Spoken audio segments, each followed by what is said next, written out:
All right buddies. देखो बेटा, अभी तक हमने प्रिपरेशन ऑफ अल्केन में आपको 4 अलग अलग मेथड बताए थे, जिनमें सबसे पहला था hydrogenation, and I told you the homogeneous and heterogeneous catalyst out there. उसके बाद मैंने आपको डिस्कस किया था अल्काइल हैलाइड से 2 मेथड, कि अगर आपको सेम नंबर ऑफ कार्बन करना है तो जिंक इन H+ आयन। दूसरा मैंने डिस्कस किया था कि कपलिंग करानी हो RR, लेकिन उसमें एक प्रिकॉशन बताया था कि मेनली 3 डिग्री कपल नहीं होता है, बल्कि क्या होता है, जुड़ते नहीं है, बल्कि क्या होता है, डिस्प्रपोर्शनेट करके अल्केन एंड अल्कीन लेता है। ये सब बातें दिमाग में अच्छे से बिठा के रखना है, ठीक है? ओके। अच्छा जी, इसके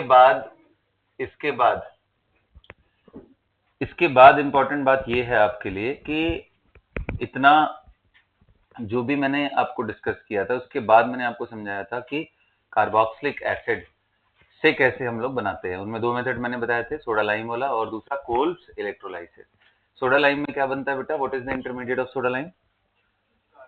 carbon. And what is the intermediate of Kolbe's electrolysis? Radical. पता है?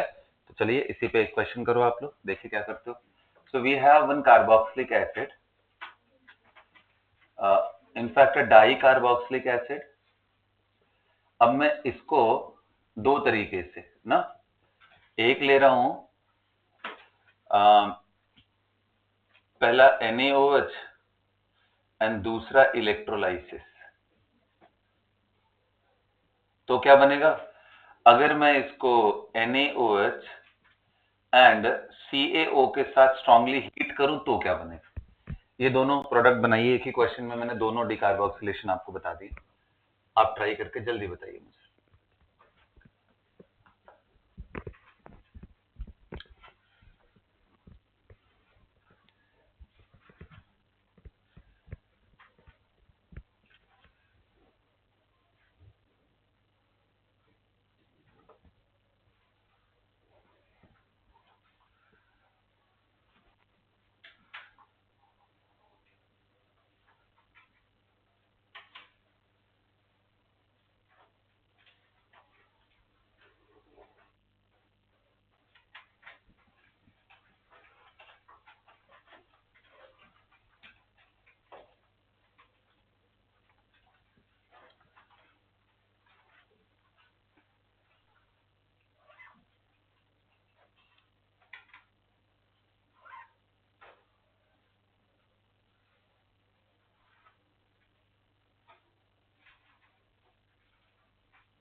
कर लिया बेटा? आइए पहले वाले में देखते हैं। सबसे पहले ऊपर वाला किया आप लोगों ने, चलो दिखाओ क्या बनाया। मैंने बोला है कि आपको रेगुलर रिवाइज करना है, मतलब आप क्लास के अंदर स्टक नहीं करने चाहिए बिल्कुल भी, पुराने किसी भी चीज को लेकर के। दिखाओ क्या बनाया। First, okay good. सेकंड बताओ। बिल्कुल सही है, फर्स्ट एकदम करेक्ट है। जब तक आपके दिमाग में सही तरीके से मैकेनिज्म की बात नहीं घुसेगी, आप एक सवाल नहीं लगा पाओगे। Is that clear? चलो पहले वाला कितने लोगों को समझ में आ रहा है? सर NaOH एंड इलेक्ट्रोलाइसिस से हमने ये सीखा था कि पहले ये O- बनता है, उसके बाद जब एनोड पे जाता है तो O डॉट एंड CO2 निकल के यहाँ डॉट चला आता है, ये सुनो। तो इसका इंटरमीडिएट तुरंत इसके सामने बनाओ, क्या बना था? तो यहाँ डॉट और यहाँ डॉट, ये सुनो। और डॉट डॉट हमें पता है, अगर एक ही मॉलिक्यूल में 2 डॉट आ जाए तो आपस में, बस यार ये बाईसाइक्लो कंपाउंड बन जाएगा, 4 membered bicyclo compound like this. कितने लोग का सही हुआ? Good, very good. That is what I am expecting from you. अब अगर यहाँ आने के बाद भी, इतना डिस्कस करने के बाद भी आप अटक करके ऐसे बैठे रहो, मतलब आप पढ़ाई नहीं कर रहे हो, ठीक है? ये इसके साथ लेंगे तो क्या इंटरमीडिएट बनता है? पहले ड्रॉ करेंगे तो कार्बन पे नेगेटिव क्या बनता है? और आपको पता है कि ये और NaOH रिएक्ट करके वाटर भी देते हैं। तो कितने लोग कह रहे हैं HOH एंड HOH, H और H, ये कार्बन आयन बहुत डेंजरस स्पीसीज है, तो ये इसका प्रोटॉन H+ चाहिए इसको, ये डॉट डॉट की तरह कंबाइन नहीं कर सकता। इसका आंसर होगा, दैट्स इट, हाइड्रोजन हाइड्रोजन ले लेगा। इतना सिंपल था। ये कितने लोग का सही हुआ? अच्छी बात है, कम से कम कुछ लोग तो हैं जो सही कर रहे हैं। चलो, तो ये एक इंपॉर्टेंट रिएक्शन था जिसके बारे में मैंने आपको डिस्कस किया। Now you tell me one more thing. पिछले लेक्चर पे मैं एक और क्वेश्चन पूछूंगा आपको कि सपोज करो आपके पास ये क्लोराइड CH3Cl है और अगर मैं सोडियम इन ड्राई ईथर ले लूं, tell me the product. I just want to see आप क्या करते हो।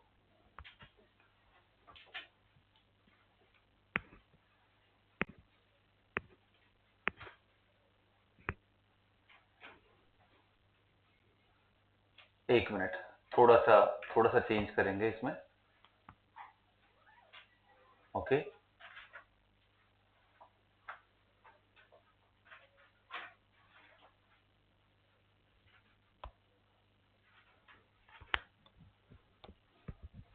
वैसे ट्राई करो, कोई दिक्कत नहीं है इसमें। ट्राई करो आप, ऑल पॉसिबल प्रोडक्ट्स बनाओ, जितने भी पॉसिबल प्रोडक्ट बनेंगे सब बनाओ इसमें।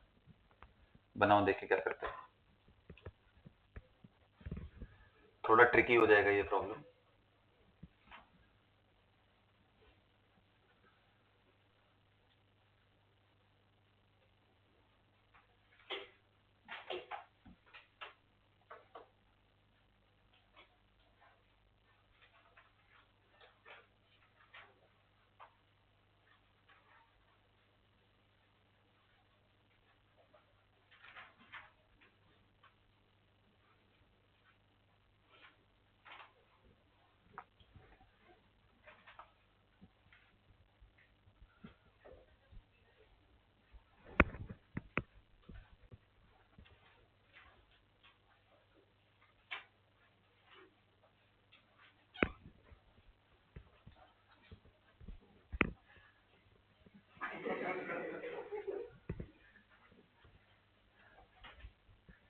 चले स्टार्ट करें।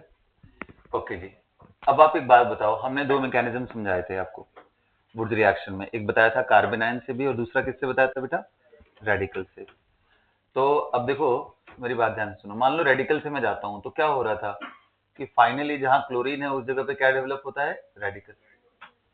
और ये डिस्प्रपोर्शनेट कर जाता है, ये सुनो, बोलो। है तो ये बल्कियर, तो कितने लोग कह रहे हैं दूसरा रेडिकल पे ये अटैक करेगा, लेकिन इस बार कितने लोग कह रहे हैं कि सर हाइड्रोजन यहां यहां का भी जा सकता है, यहां का भी जा सकता है। अरे बोलो ना, इसलिए मैंने तुम्हें पॉसिबल प्रोडक्ट बोला था। तो एक तो आंसर ये होगा कि H लेने के बाद तो एक तो ये बनेगा, इसमें और कोई चेंजेस नहीं होंगे। This will be the one of the product, क्योंकि ये डॉट क्या करेगा, अब चाहे यहां का ले या इस जगह का ले, दोनों जगहों से H लेकर के, तो ये तो यही बनने वाला है। दूसरा जो अल्कीन बनने वाला है उसमें तुम्हें वैरायटी देखने को मिलेगी। अगर ये ऊपर वाला हाइड्रोजन लेके गया तो यहाँ डॉट रिक्रिएट होगा एंड ये दोनों मिलकर के अल्कीन बना लेंगे। और अगर ये वाला ले गया तो यहाँ और यहाँ वाला डॉट मिल करके, तो आ रहा है क्या बात समझ में आप लोगों को जो मैं समझाना चाह रहा हूँ? दोनों अल्कीन, इसलिए मैंने बोला था सारे पॉसिबल प्रोडक्ट बना। Is that clear? क्यों ये डायरेक्टली नहीं अटैक कर पा रहा है? क्योंकि ये 3 डिग्री हो गया, एंड 3 डिग्री में ही तुम्हें प्रिकॉशन मैंने बताए थे। है ना, बात समझ में आई? चलो बेटा, अगर इतनी बात क्लियर हो गई तो आज अब हम नए रिएक्शंस पढ़ते हैं। हेडिंग डालो आप, properties and reactions of alkane.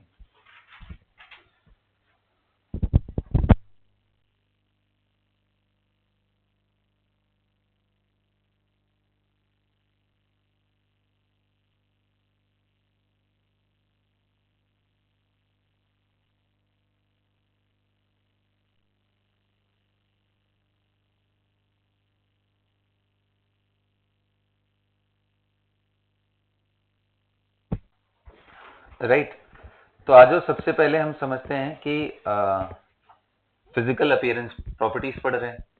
तो पहले हम समझते हैं फिजिकल अपीयरेंस वगैरह कैसा होता है, कौन से मेंबर हैं जो गैस हैं, कौन से मेंबर। तो ध्यान से समझना है इसको ना। अल्केन एंड पूरी सीरीज अगर आप अल्केन का देखो तो नियरली नॉन पोलर होता है ना, क्योंकि कार्बन हाइड्रोजन कहने के नाम पे गैप है इलेक्ट्रोनेगेटिविटी का। थोड़ा गैप है, एक का 2.1 होता है, दूसरे का 2.5, लेकिन हाइड्रोजन का जो इलेक्ट्रॉन है ना स्फेरिकल होता है और स्ट्रांगली बॉन्डेड होता है, तो उसको पुल करना किसी के लिए इतना इजी नहीं है। बोलो, इस वजह से हम ऐसा मानते हैं कि लगभग कोई पोलैरिटी नहीं बची। तो alkanes are nearly non polar, most of them are non polar. लिखो, alkanes are non polar species. तो इनके पास कौन सा फैक्टर है जो इंटरमोलिकुलर फोर्सेस के लिए रिस्पॉन्सिबल होगा? The only one which is left is London forces और डिस्पर्शन फोर्सेस जिसका नाम था, क्योंकि डाइपोल डाइपोल तो रहा नहीं, और डाइपोल डाइपोल का ही वेरी स्पेशल केस होता है हाइड्रोजन बॉन्डिंग, वो भी नहीं रहा, क्योंकि हाइड्रोजन बॉन्डिंग के लिए हाइड्रोजन का हाई इलेक्ट्रोनेगेटिव से जुड़ना जरूरी। अब तुम्हें पता है वॉन्डरवॉल फोर्सेस, जितना बड़ा मॉलिक्यूल होगा, जितना मॉलिक्यूलर वेट ज्यादा होगा, उतना बेटर उसमें लगने वाला है ना?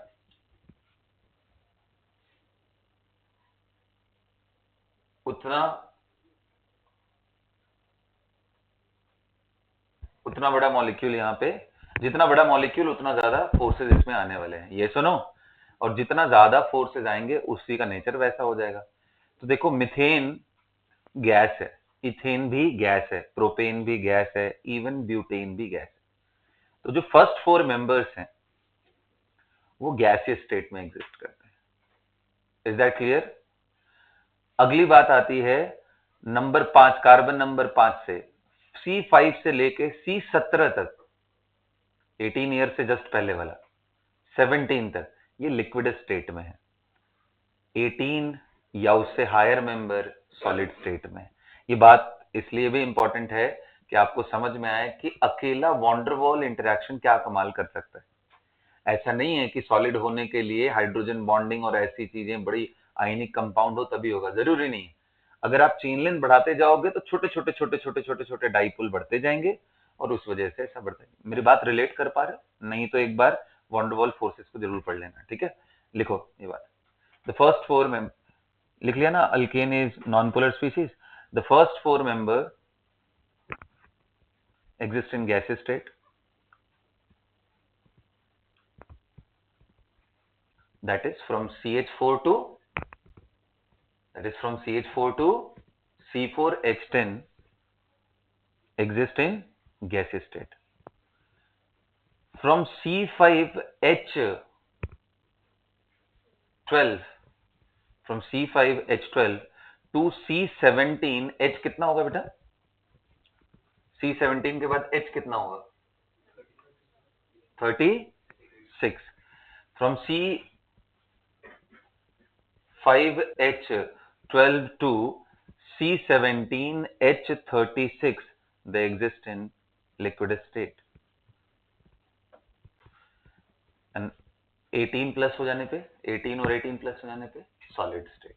लिखो, and higher members, that is from C18 onwards, they exist in solid state. Is that clear? याद रहेगा आपको? अच्छा, एक और इंटरेस्टिंग पैटर्न आपको देखने को मिलता है।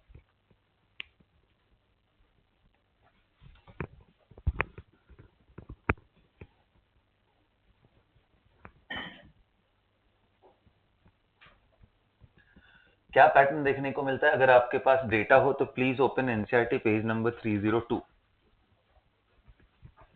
आपको मैं वैल्यूज दिखाता हूं। हमने क्या पढ़ा था? हमने यही पढ़ा था ना कि जैसे जैसे मॉलिक्यूलर वेट बढ़ेंगे, जैसे जैसे मॉलिक्यूलर वेट बढ़ेंगे वैसे वैसे boiling point and melting point बढ़ना चाहिए। बोलो, मेल्टिंग तो एक और बात है, हमें पता है कि किस पे डिपेंड करता है, पैकिंग पे भी। तो अब जरा देखो, CH4 का बॉइलिंग पॉइंट केल्विन में 111 है। यहां CH4, यहां मॉलिक्यूल लिख दे रहा हूं, और यहां इसका boiling point and melting point. पहले MP लिखूंगा फिर BP लिखता हूं। अब तुम डेटा मुझे बताते जाओ। चलो बताओ, CH4 का मेल्टिंग पॉइंट कितना है केल्विन में? सारा डेटा केल्विन में।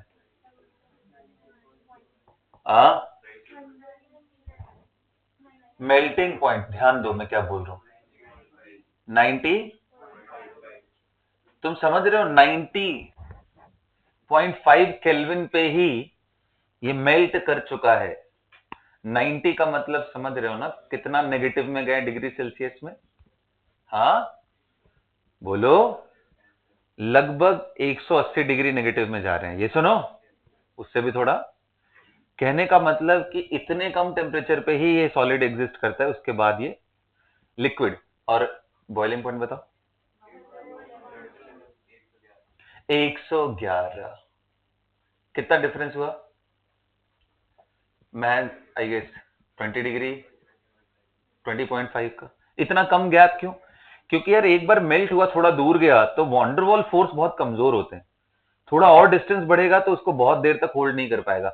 वहीं डाइपोल, डाइपोल अट्रैक्शन जिसमें रहता है, जैसे वाटर, उसमें देखो उसके मेल्टिंग एंड बॉइलिंग में डिफरेंस 100 डिग्री सेल्सियस का है ना? क्योंकि उसमें dipole dipole forces, hydrogen bonding है, जो थोड़ा दूर तक भी काम करते हैं। वंडरवॉल का पावर आर के पावर 6 होता है, इनवर्सली प्रोपोर्शनल, तो बहुत ड्रास्टिकली डिक्रीज करता है। तो ये ट्रेंड आपको देखने को मिलेगा, बहुत ज्यादा गैप नहीं देखने को मिलेगा, अनलेस कोई अच्छा पैकिंग का रीजन हो उसमें। चलो अब देखते हैं CH3, जल्दी बताओ इसका कितना है? 101, इसका 184.4। अच्छा जी, अब C3H6, यहां तक तो आइसोमर नहीं है ना? H8 बता इसका? 85 पॉइंट, और ये 230 पॉइंट। अच्छा जी, अब C4 में देखो दो कैटेगरी आएगी। C4 वाले में एक N ब्यूटेन होगा और एक 2 मिथाइल प्रोपेन होगा, C4H10। ये सुनो भाई, C4H10 में H10 कौन सा? एक नॉर्मल ब्यूटेन, और दूसरा कितने लोग कह रहे हैं? दूसरा कितने लोग कह रहे हैं सर है तो ये भी C4H10, लेकिन ये आइसोब्यूटेन या IUPAC नाम लिखना चाहो तो। आइसोब्यूटेन में ब्रांचिंग होती है ना? बता इसका वैल्यू कितना है? Melting point 134.6। इसका बताओ? 114.7। ओके, ये बताओ? 2, और ये 261 ना। अब देखो मैं कुछ कुछ चीजें मार्क कर रहा हूं ताकि आप डेटा पे कैसे ध्यान दोगे, ठीक है? और यहां पे भी अगर आप देखो तो ऐसा कुछ हो रहा है, ठीक है जी। 5 में देखो 3 आपको मिलेंगे, याद है ना कल हमने आइसोमर किए थे? 5 में आपको 3, एक नॉर्मल पेंटेन, एक 2 methyl butane and 2 di methyl, मतलब वही यार, n pentane, isopentane and neopentane. तो चलो पहले एन पेंटेन देखते हैं। C5H कितना होता है बेटा? 12 ना।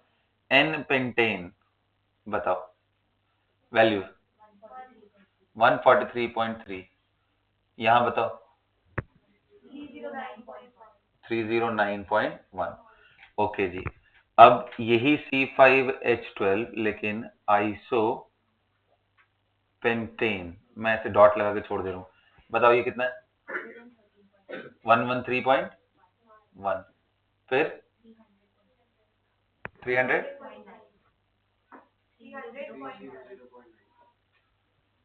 ठीक है जी। इसके बाद C5H12 आखिरी वाला कौन सा है? नियो पेंटेन, कितना वैल्यू है? 256.4, और ये 282. अब चलो इस डेटा से क्वेश्चन कैसे फ्रेम किए जाते हैं। एक तो जब भी आइसोमर एग्जिस्ट करे तो सिमिलर टाइप की चीजों को कंपेयर करना। जैसे अगर कंपेयर करना भी है तो इसका कंपैरिजन 3 वाले के साथ, 2 वाले के साथ एंड एक कार्बन, एंड फिर ऐसे बढ़ता जा रहा है, जो लीनियर टू लीनियर वाले, मतलब जहां पे ब्रांचिंग ना हो, अनब्रांच्ड। इनका कंपैरिजन करो, जरा बॉइलिंग पॉइंट देखो, क्या ग्रेजुअली इंक्रीज कर रहा है? 111 था पहले, फिर 184, फिर 230, फिर 272, फिर 309 आ रहा है। क्या बात समझ में? तो ये वैल्यूज अगर आप देखो ध्यान से, ये लीनियर टू लीनियर वेरिएशन। कितने लोग को दिखाई दे रहा है? ग्रेजुअली इंक्रीज कर रहा है। तो बॉइलिंग पॉइंट का जब बात आएगा तो ऐसे इंक्रीज करता जाएगा। क्यों इंक्रीज कर रहा है? बड़ा सिंपल है, बड़ा सिंपल है भाई। क्यों इंक्रीज कर रहा है? मॉलिक्यूलर वेट बढ़ रहे हैं और हमें पता है intermolecular forces, inter molecular force proportional to molecular weight, surface area in contact।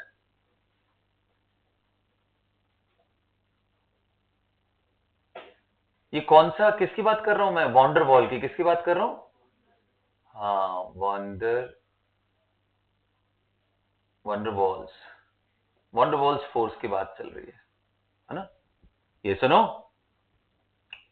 तो हमें क्लियरली दिख रहा है भाई मॉलिक्यूलर वेट बढ़ रहा है, सरफेस एरिया भी बढ़ रहा है, तो ऐसा होना चाहिए। ये सुनो, लेकिन आप देखोगे बॉइलिंग पॉइंट में एक जगह थोड़ा सा प्रॉब्लम आना शुरू हो गया कि जब इन दोनों का बात कर रहे हैं हम, butane and isobutane, butane and isobutane isomers के केस में, बॉइलिंग पॉइंट इन आइसोमर्स। अब आप देखो, आपके पास एक एन ब्यूटेन है, 1 2 3 4 हो गया ना, और एक आपके पास क्या है? ब्रांचिंग वाला, ऐसा। अभी कितने लोगों को समझ में आ रहा है ब्रांचिंग करने से जो सरफेस एरिया इन कांटेक्ट है वो कम हो जाता है, और इस वजह से ये दोनों में जिसका सरफेस एरिया कांटेक्ट कम होगा, मतलब मैं चाह रहा हूं कि अगर ये ऐसा है तो दूसरा वाला भी अगर ऐसा बन रहा है तो इनके बीच में जो पॉजिटिव नेगेटिव, नेगेटिव पॉजिटिव ऐसा अट्रैक्शन बन रहा था वो ज्यादा होगा एज कंपेयर टू अगर ये स्फेरिकल जैसा होना शुरू हो गया। इसलिए देखो बॉइलिंग पॉइंट का ऑर्डर यहां पे इसका है, जितना लीनियर चेन उतना ज्यादा boiling point. Is that clear? Isomers के केस अब यहां देख लो, यही ट्रेंड आपको यहां भी देखने को मिलेगा। एन पेंटेन आइसो एंड सबसे खराब हालत किसकी? नियो की, 282 पॉइंट। तो बॉइलिंग पॉइंट अगर अब मैं बात करूं किस चीज का इसमें, तो पूरा मैं लिख दूं, एन पेंटेन सबसे ज्यादा, फिर बताओ। अगर जो लोग थोड़ा ध्यान से पढ़ाई किए हुए हैं उनको याद भी आ रहा होगा, केमिकल बॉन्डिंग में भी मैंने सेम डिस्कशन किया, ठीक है। एंड इसके बाद ये तो कोई नई चीज नहीं है, यहां बस तुम्हें रिवाइज करा रहा हूं मैं कि देख बेटा इन सब चीजों का ध्यान रखना, ठीक है। Got it? तो चलो बॉइलिंग पॉइंट का डिस्कशन तो खत्म होता है। अब हम सोचते हैं जरा मेल्टिंग पॉइंट के लिए। तो मेल्टिंग पॉइंट दो चीजों पे साथ साथ डिपेंड करता है, proportional to packing, of course proportional to, अरे packing, and second thing is intermolecular forces,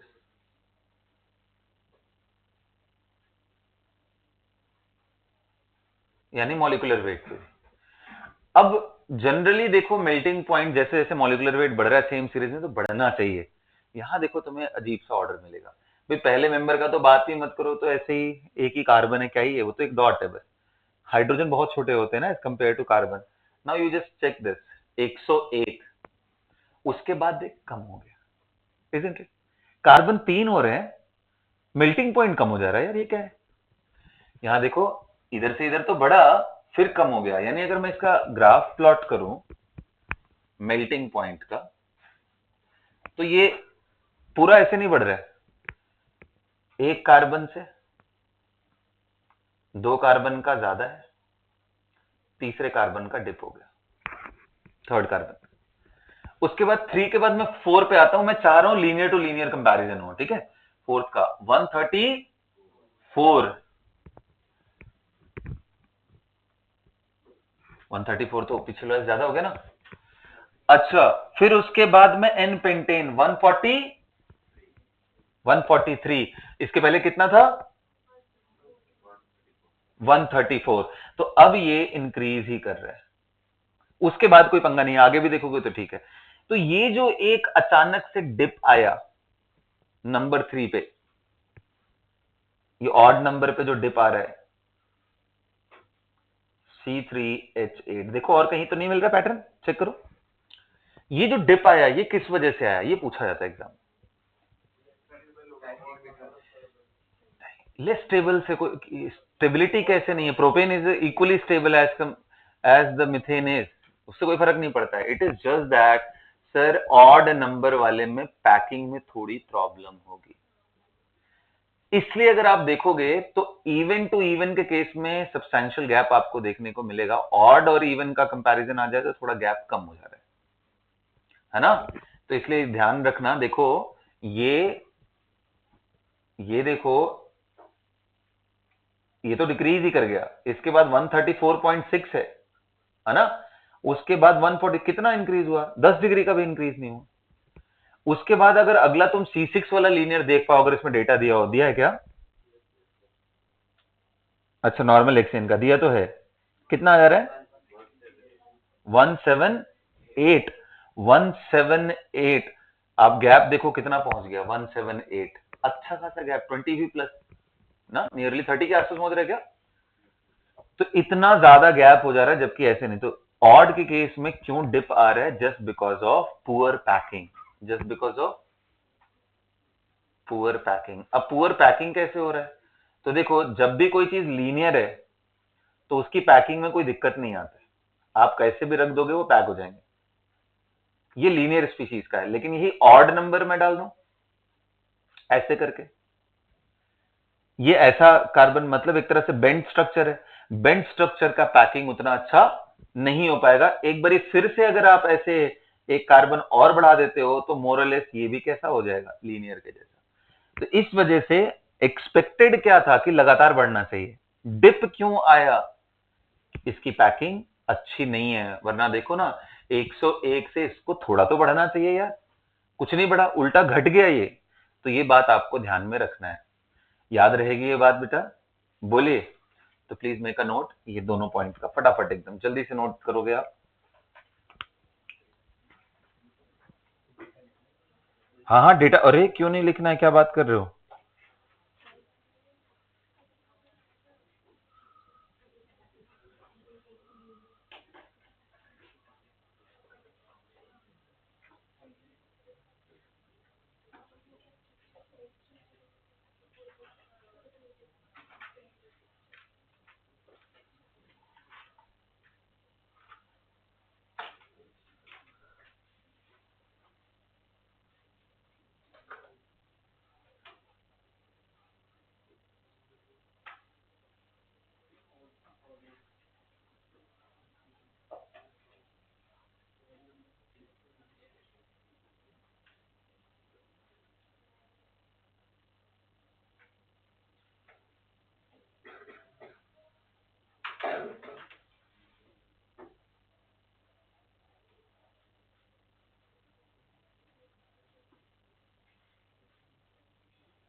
done बेटा, पूरा नोट कर लिया, मिटा दो।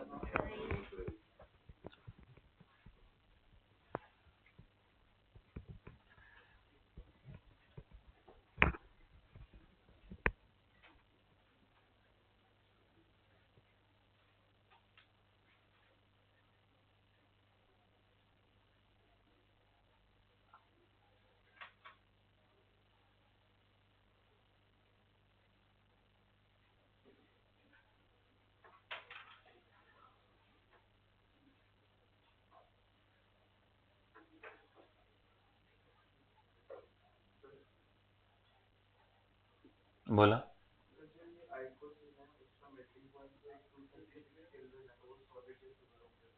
कौन? C20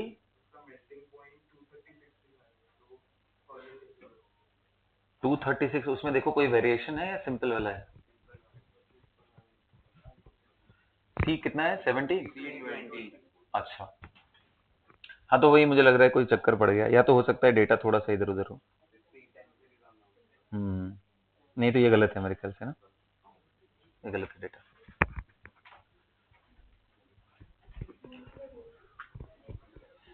चलो बेटा मैं मिटा रहा हूं अब ना।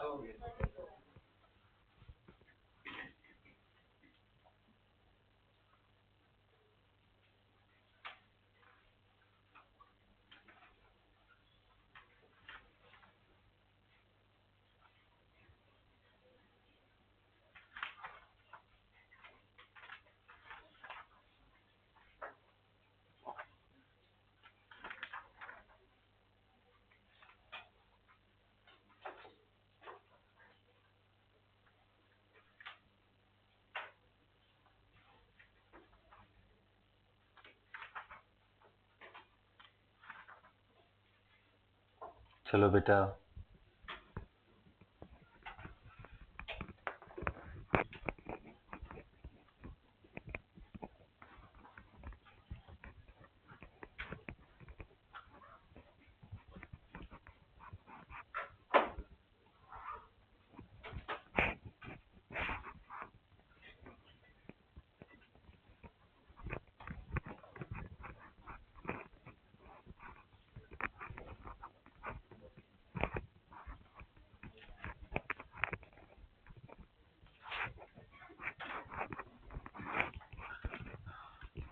यहां तक सभी को समझ में आ गया?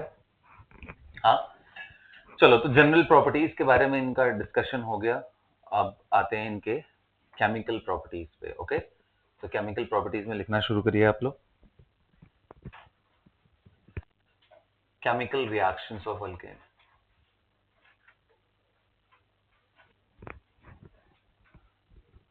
देखो एक क्वेश्चन आया कि सर पैकिंग कैसे समझ में आता है, तो देखो जितना लीनियर स्पीशीज उतनी बेटर पैकिंग होती, ठीक है, जितना लीनियर होगा उतना बेटर पैकिंग होगा। या तो लीनियर हो जाए या कई बार स्फेरिकल स्पीशीज का भी होता है, बट मोस्टली आप ध्यान रखना लीनियर का ही हम बात मानेंगे, ठीक है।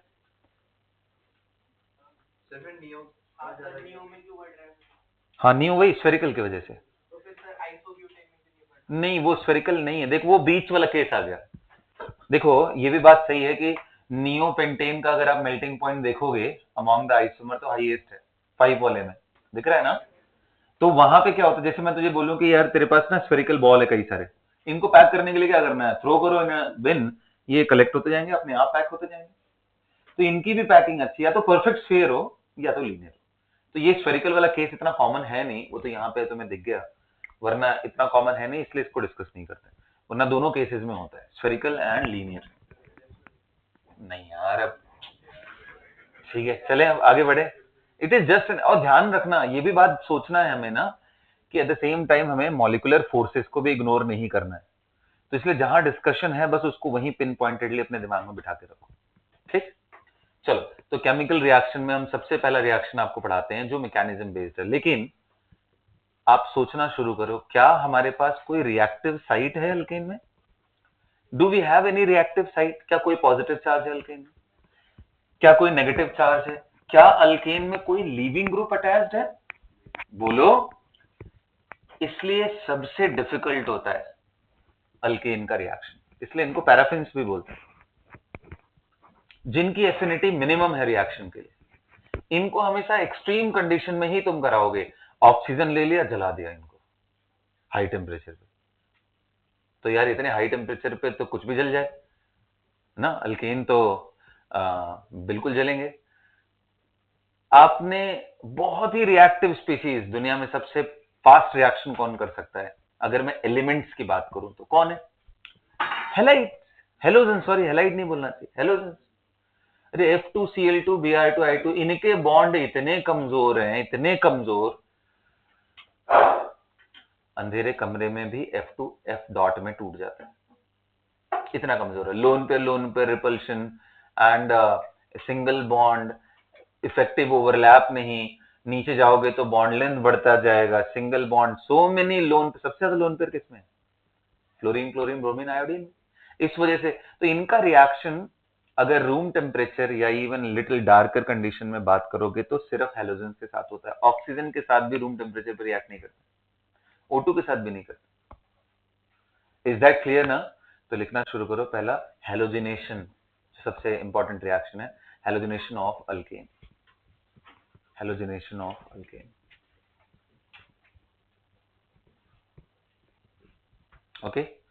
उसमें जो सबसे पहला रिएक्शन मैं आपको दिखाऊंगा, यहाँ पे देखो CH4 ले लो और तुमने X2 ले लिया, तो ये रिएक्ट करके क्या बनाता है? CH3X plus HX, halogenation of alkane ये बनाएगा। मोस्टली ये रिएक्शन एक्सोथर्मिक होता है, नेगेटिव। ध्यान रखना, X can be fluorine, chlorine, bromine, but X can't be what? Iodine. Iodine के लिए ये डेल्टा H का वैल्यू पॉजिटिव होता है, एंडोथर्मिक होता है। And this reaction as I told you, dark condition में फ्लोरीन कर सकता है, क्लोरीन नॉर्मल टेम्परेचर पे, एंड ब्रोमीन स्लाइटली, है ना, थोड़ा सा हीटिंग करने की जरूरत है। आयोडिनेशन तो होता ही नहीं है डायरेक्टली। फॉर आयोडिनेशन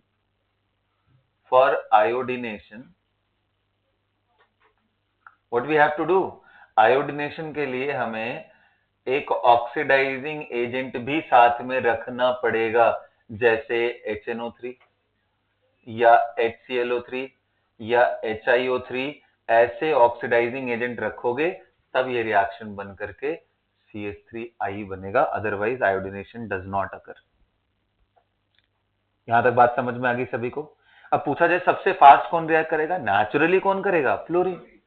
फ्लोरीन इतना फास्ट रिएक्ट करता है कि एक्सप्लोड कर जाता है कंटेनर में जिसमें लेके उसको कराते हैं, इसलिए फ्लोरिनेशन कराते ही नहीं है।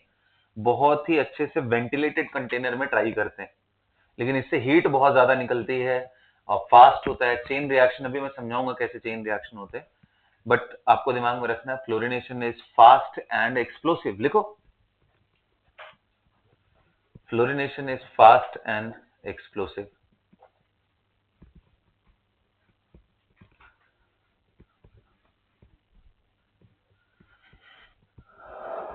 Fluorination is fast and explosive.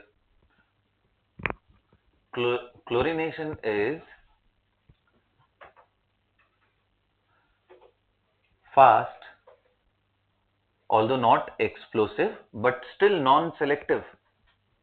Chlorination is fast and non-selective in nature. Non-selective का मतलब अभी समझाऊंगा, ठीक है? Non-selective अंडरलाइन कर लेना। Bromination is slow and selective in nature. Bromination is slow and selective, and direct iodination does not occur. Direct iodination does not occur. अब ये रिएक्शन इनिशिएट करने के लिए ध्यान देना, ऐसे लिखा रहता है, इधर देखो HNu, समझ गए क्या है वो? What is HNu? हाँ, फोटोन है ये। तो अल्ट्रावायोलेट रेडिएशन से एक्सपोज करने पे ये रिएक्शन और अच्छे से होता है, यूवी से, ठीक है? तो HNu यहाँ पे लिखा है। तो अब एक बात बताओ, इसको देख के तुम्हारे दिमाग में क्या आना चाहिए? कौन सा इंटरमीडिएट इसमें बनेगा? रेडिकल, बिल्कुल सही। लाइट के एक्सपोजर से कौन सा रेडिकल क्या बनता है? तो ये रेडिकल मैकेनिज्म का एक पार्ट है। अच्छा, अभी मैंने बोला कि iodination does not occur. For iodination we have to take additional oxidizing agent along with I2। ये भी बात लिख लो। हाँ, HNO3 जैसे powerful.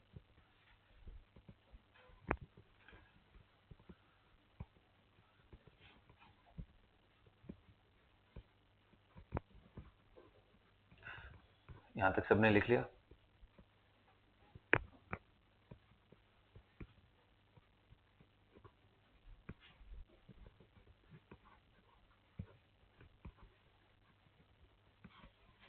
For iodination we have to take what? Strong oxidizing agent। यहां तक सबको समझ में आ गया बेटा? चलिए अब अगला लिखिए पॉइंट। इस रिएक्शन को, हेलोजिनेशन रिएक्शन को अगर हम देखें तो है क्या?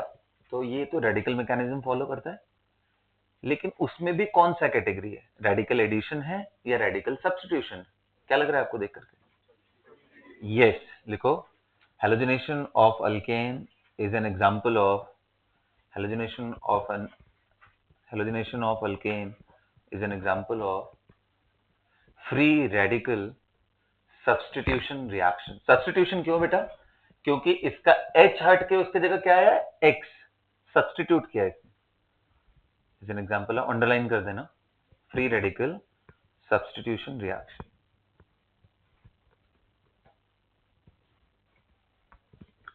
ओके, अगला point, in this reaction radical intermediate is formed. In this reaction radical intermediate is formed. अगला पॉइंट, रिलेटिव रेट का क्या ऑर्डर होगा? सबसे फास्ट फ्लोरिनेशन, फिर रिलेटिव रेट लिख लो. रिलेटिव रेट सबसे फास्ट F2, फिर Cl2, फिर Br2. I2 तो होता ही नहीं है तो इसको लिखने का भी जरूरत नहीं, बहुत ज्यादा फास्ट है. ठीक है. अच्छा, ये तो पहला चीज. दूसरा, अगर मैं पूछूं कि अल्केन में मैंने कुछ फंडामेंटल चेंजेस किए,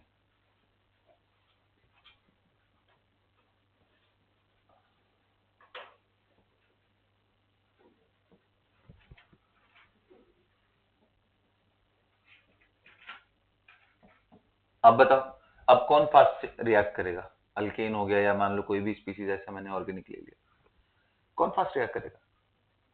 तो हमने पढ़ा है कि इसमें रेडिकल बनता है. रेडिकल कहां स्टेबल बनेगा? CH3 डॉट, बिल्कुल चांस नहीं है स्टेबिलिटी का. इसमें है थोड़ा सा, इसमें बहुत ज्यादा है. अरे बोलो यार, तो ऑर्डर क्या हो जाएगा? रिलेटिव स्टेबिलिटी ये है. और जितना स्टेबल उतना जल्दी बनेगा, उतना क्विक रिएक्शन होगा. तो और बहुत ज्यादा, आपको मैंने बताया था इंटरमीडिएट पढ़ाते समय, अलाइल काफी ज्यादा स्टेबल होते हैं 2 डिग्री एंड 3 डिग्री से, अलाइल एंड बेंजाइल रेजोनेंस की वजह से. इज दैट क्लियर और नॉट? तो लिख लो कि अगर मान लो हम अल्केन ले लेते हैं, किसमें? हाँ, हाइपर हाइपर.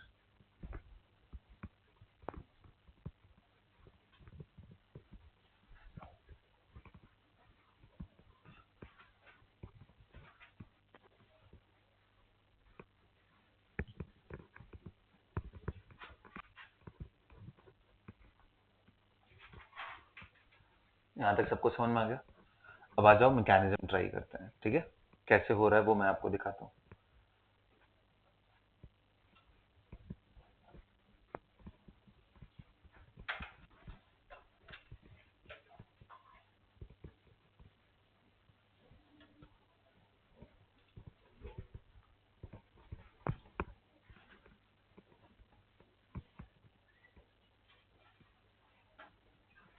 चलो बेटा, ले रहा हूं मैं सबसे पहले क्लोरिनेशन का एग्जांपल ले रहा हूं. क्या बना रहा है ये? CH3Cl plus HCl. एक चीज ध्यान रखना, कि ये जो CH3Cl है, और अगर आपने क्लोरीन थोड़ा ज्यादा ले रखा है तो ये तुरंत डाई सब्स्टिट्यूशन भी हो सकता है.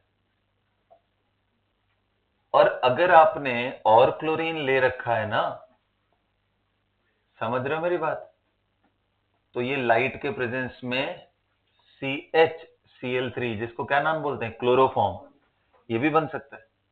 एंड अगर आपने थोड़ा सा और लाइट क्लोरीन ले रखा है HNO के प्रेजेंस में, तो ये CCl4 प्लस HCl, मतलब यहां तक जा सकता है. मल्टीपल क्लोरिनेशन कैन ऑल्सो अकर. ये नोट करके लिखो पहले, फिर मैं क्या? हाँ, क्या हुआ? किधर 2H थे?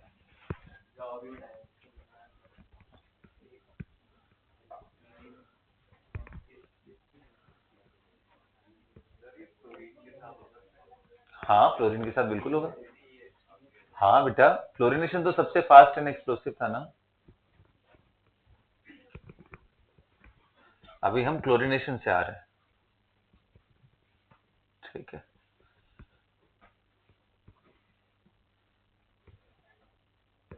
हाँ भी बता रहा हूँ, इसको नोट कर लो. Depending on the amount of halogen, multiple halogenation can occur. अब इसको अगर मुझे सम अप करना हो तो मैं कैसे लिखूंगा कि if CH4 is taken in excess and chlorine is taken in normal amount, then the mono substitution will take place.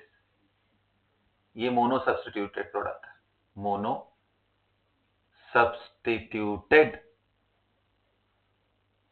product. But what if I have CH4 limited but Cl2 in excess, तब क्या होगा? Complete substitution. जितने hydrogen है सारे उड़ गए, कौन ले गया इनको?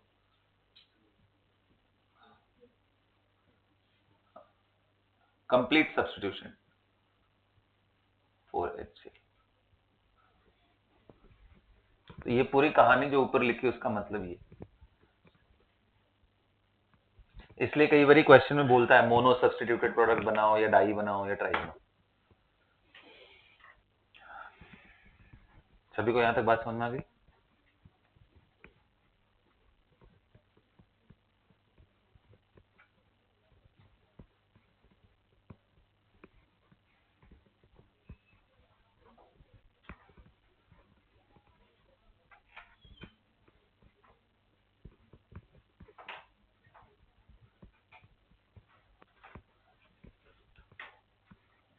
अब मैंने एक वर्ड लिखवाया था आपको, एक सेंटेंस लिखवाया था सॉरी, जिसमें मैंने बोला था कि chlorination is fast and non selective in nature, जबकि ब्रोमिनेशन क्या है।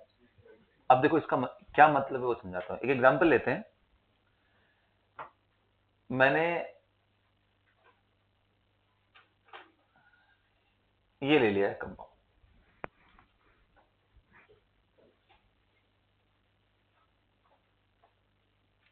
ठीक है, और इसका रिएक्शन करा रहा हूं क्लोरीन के साथ और बोल रहा हूं कि बताओ मोनो सब्स्टिट्यूटेड प्रोडक्ट बताओ क्या बनेगा।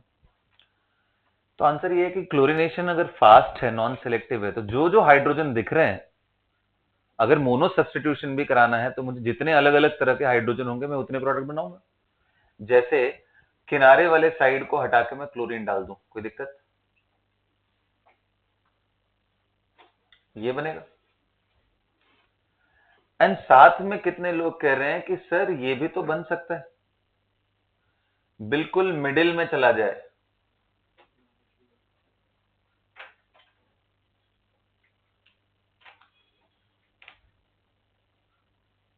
दिख रहा है कि ये और ये दोनों बन जाए। अच्छा मैं इधर क्यों नहीं लगा रहा हूं, इधर क्यों नहीं लगा रहा हूं? ये तीनों पोजीशन आइडेंटिकल। अरे बोलो क्या आइसोमर में ये काम किया था हमने? वही कर रहे हैं अभी। ये दोनों प्रोडक्ट बनेंगे, इनका रेशियो कितना होता है? तो जब क्लोरिनेशन करा रहे होते हैं दोनों सब्सटैंशियल होते हैं। अगर मैं रेशियो की बात करूं तो ये 9:5 का रेशियो इनमें, मतलब कोई नेग्लिजिबल नहीं है यार। अरे बोलो, इसमें नेग्लिजिबिलिटी का कोई डिस्कशन नहीं है। लेकिन यही काम अगर मैं किससे कराऊं, ब्रोमिनेशन से, तो अब तुम्हें इंपैक्ट दिखाता हूं।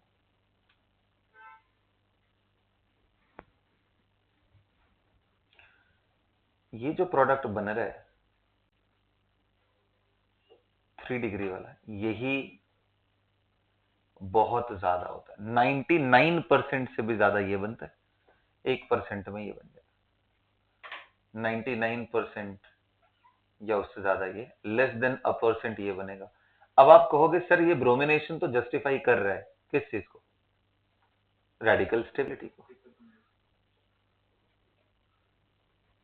रेडिकल स्टेबिलिटी को, क्योंकि जितना स्टेबल रेडिकल उसी जगह पे प्रोडक्ट बनना चाहिए।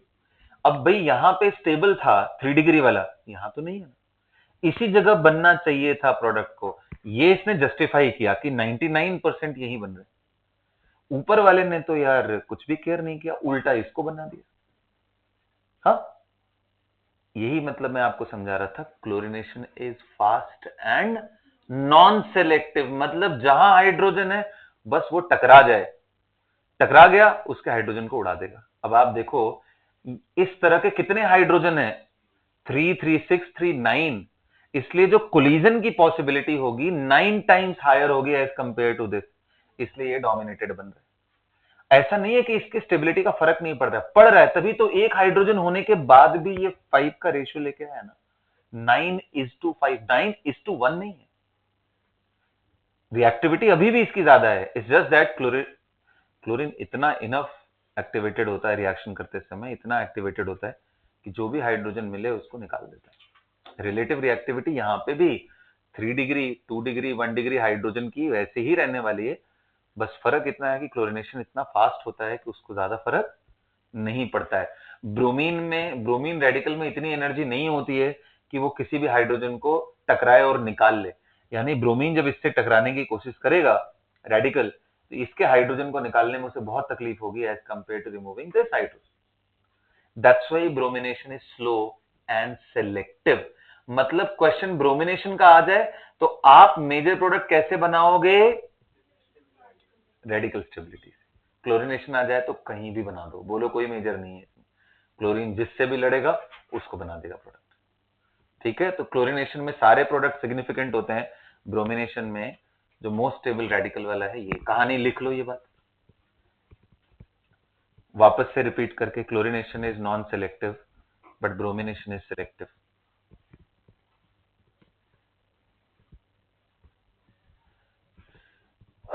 देखो बेटा, इसमें CH3 CH3 CH3 NH, यहां ये भी हाइड्रोजन है, ये भी है, ये भी, इसलिए मैं इस हाइड्रोजन को भी निकाल सकता हूं, इसको भी क्या लगाऊंगा? क्लोरीन। इसको भी निकाल सकता हूं। तो मैंने बनाया, जब प्रोडक्ट देखा तो रेशियो 9:5 का है। क्यों ऐसा है? क्योंकि क्लोरीनेशन कैसा है? Non selective. क्लोरीन रेडिकल की एनर्जी ज्यादा होती है जब भी मतलब रिएक्शन होता है तो। उस एक बात बताओ, सबसे ज्यादा एक्सोथर्मिक कौन है? फ्लोरीनेशन। फिर तो क्लोरीन जब रेडिकल बन रहा होगा तो उसको सपोर्टिव एनर्जी भी तो मिल रही होगी ना, जो हीट निकल रही है रिएक्शन से, इसलिए वो इजी अटैक होता है उसका। और क्लोरीन और हाइड्रोजन का बॉन्ड जो बन रहा होगा वो भी स्ट्रांग होगा एज कंपेयर टू HBr के बॉन्ड। इसलिए HBr या ब्रोमीन रेडिकल के अटैक में कह सकते हो हम बहुत सेलेक्टिव होकर के देखेंगे। क्लोरीनेशन के टाइम पे उतना सेलेक्टिव होने की जरूरत नहीं है। जो हीट इवॉल्व हो रहा है वो इतना इनफ है कि क्लोरीन को पावरफुल बना के रखा हुआ है। प्लस क्लोरीन का जो भी बॉन्ड फॉर्म होगा किसके कंपैरिजन में? As compare to bromine better ही होगा। इसलिए क्लोरीनेशन आए तो जितने हाइड्रोजन दिख रहे हैं सबको हटा हटा के बारी बारी से प्रोडक्ट बनाओगे। ब्रोमिनेशन आ जाए तो मोस्ट स्टेबल वाले को ही दिखाना। बस समझ में आ गया? बोलो क्वेश्चन दो, एक क्वेश्चन दो, फिर मैकेनिज्म देखेंगे एकदम एंड में। ठीक है, क्वेश्चन देता हूँ।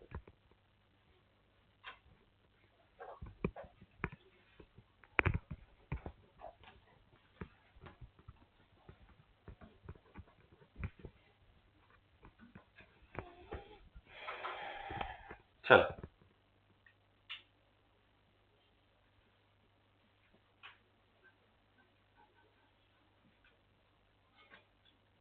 मान लो इस जगह मैंने HNO and Br2 ले रखा या Br2 in the presence of HNO। इसका प्रोडक्ट बनाओ, ड्रॉ द प्रोडक्ट।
हो गया।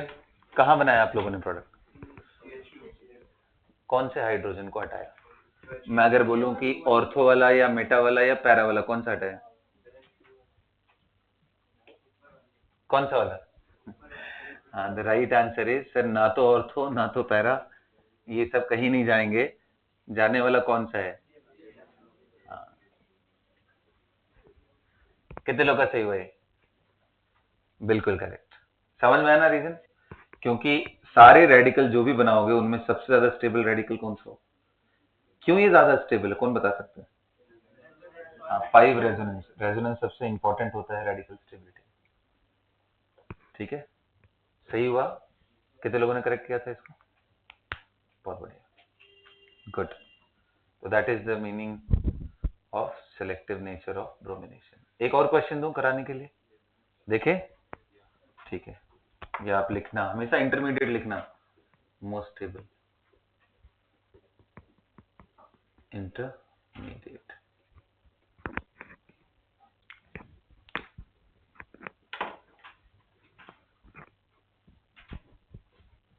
मिटा दो।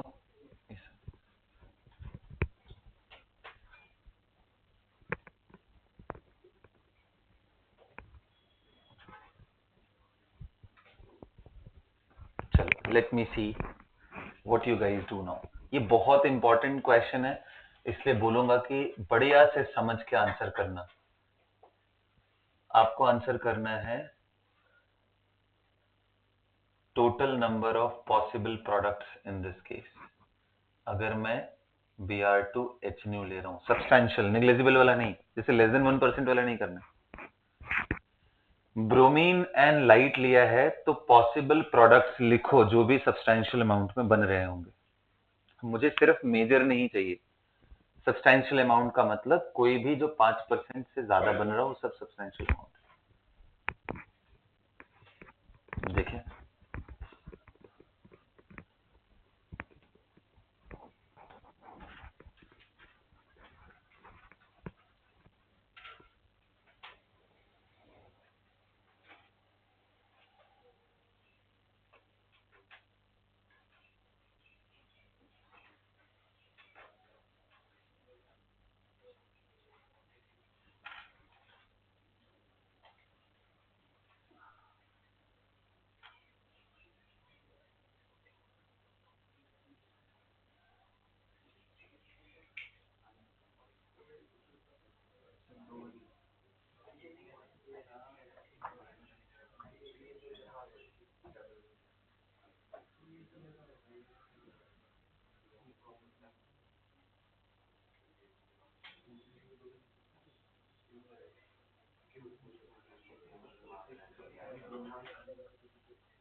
करें बेटा, बोलिए, स्टार्ट करें।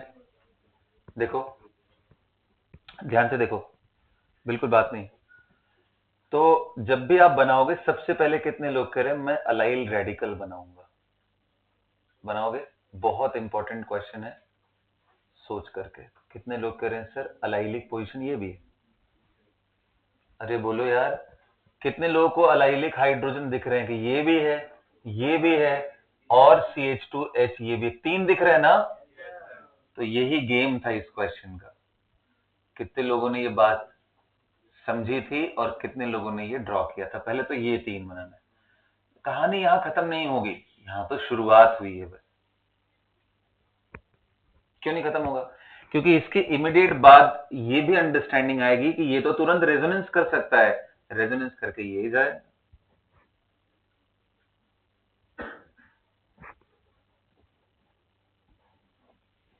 अब एक जगह दिखाया, हर जगह मैं फ्लो डायग्राम नहीं दिखाऊंगा, ठीक है? I simply draw. लेकिन अच्छी बात ये है, अब चाहे इस जगह रखो या इस जगह रखो, दोनों सिमेट्रिकल ही है। देखो, तो ये दोनों अलग अलग प्रोडक्ट नहीं बल्कि एक ही प्रोडक्ट बनाएंगे। अरे आ रहा है मेरा बात समझ में? अरे बाबा, डॉट यहां रखो तो जिस जगह पे भी क्लोरीन आएगा उसका पोजीशन देखूं तो 1 और 2 3 पे पाई बॉन्ड, और 2 पे CH3। यहां देखते हैं यहां अगर ये 1 हुआ तो 2 3 पे पाई बॉन्ड एंड 2 पे CH3, तो कहानी तो सेम ही है ना। अरे बोलो। तो इसलिए ये दोनों आइडेंटिकल चीज है, लेकिन ये दोनों आइडेंटिकल नहीं है, और ये तो बिल्कुल भी आइडेंटिकल नहीं है। ये सुनो, कितने प्रोडक्ट बने, यहां यहां ब्रोमीन लगाओ एक, यहां ब्रोमीन लगाओ दूसरा, यहां लगाओ तीसरा, और ये दोनों एक ही जैसे हैं, यहां लगाओ चौथा, और यहां लगाओ पांचवा। अच्छा बच्चों, मैंने इसमें stereochemistry include, optical isomerism exclude करके बता रहा हूं कितने बनेंगे। उसको इंक्लूड कर लिया जाए तो प्रोडक्ट्स और ज्यादा बन जाएंगे। तो फिलहाल अभी स्ट्रक्चरल आइसोमर्स कितने बन रहे हैं, एक्सक्लूडिंग द स्टीरियो प्रोडक्ट्स, सिर्फ हम स्ट्रक्चरल को देख रहे हैं। बनाइए, सारे प्रोडक्ट लिख दीजिएगा, जहां जहां डॉट है वहां क्या लगा दो, ब्रोमीन। तो आप प्रोडक्ट यहां लिख लेना अलग से, एन इंटरमीडिएट से बना। कोई भी इसके आसपास भी पहुंचा था, क्या बनाया था? नहीं तो मतलब तुम लोगों ने क्या इस पे लगा दिया था क्या? हाँ चलो, उतना भी किया तो कम से कम समझ में आता है। ठीक है, कोई दिक्कत नहीं।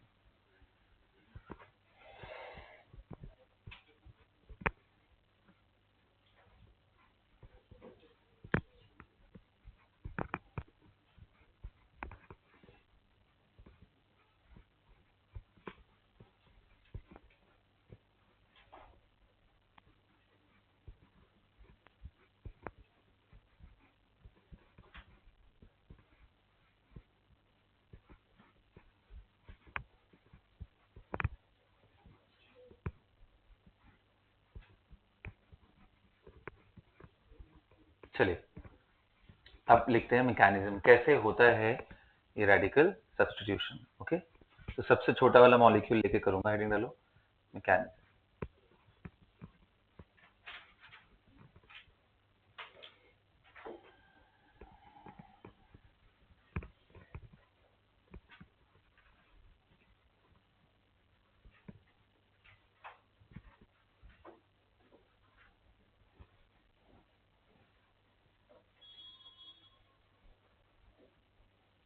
मिटा दो।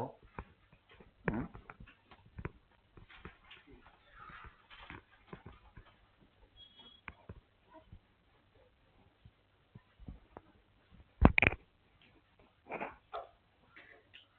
चलिए मैकेनिज्म देखते हैं कौन से रिएक्शन का, कि ये जो Cl2 से ये जो CH3Cl बना पूरा पूरा, ये कैसे हुआ। ओके, सो आपको पूरा पाथवे समझाता हूं मैकेनिज्म। मुझे एक बात बताओ, लाइट अगर हम, फोटोन अगर हम भेज रहे हैं, मतलब एनर्जी सप्लाई कर रहे हैं, तो बॉन्ड तोड़ेंगे होमोलाइसिस से या हेट्रोलाइसिस से? होमोलाइसिस। होमोलाइसिस से अगर मैं बॉन्ड तोड़ने जा रहा हूं, कौन सा बॉन्ड तोड़ू? हमारे पास यहां दो तरह के बॉन्ड है, Cl2 एंड Cl का एंड CH का, कौन सा बॉन्ड तोड़ू? Cl Cl या CH? हाँ, सोच के बताओ, ऐसे नहीं। Cl का, क्योंकि वो बॉन्ड सबसे कमजोर है। अरे जो लाइट इसके बॉन्ड को तोड़ सकता है, इसको नहीं तोड़ सकता है, और जो इसके बॉन्ड को तोड़ दे, इसको तो पक्का ही तोड़ देगा। तो सबसे पहले कौन सा बॉन्ड टूटने वाला है? तो यही होता है। और इस स्टेप को, जिसमें क्लोरीन क्लोरीन के बॉन्ड को ब्रेक किया जाता है यूजिंग लाइट होमोलाइसिस से, इस स्टेप को बोलते हैं इनिशिएशन स्टेप। कौन सा स्टेप? Chain initiation.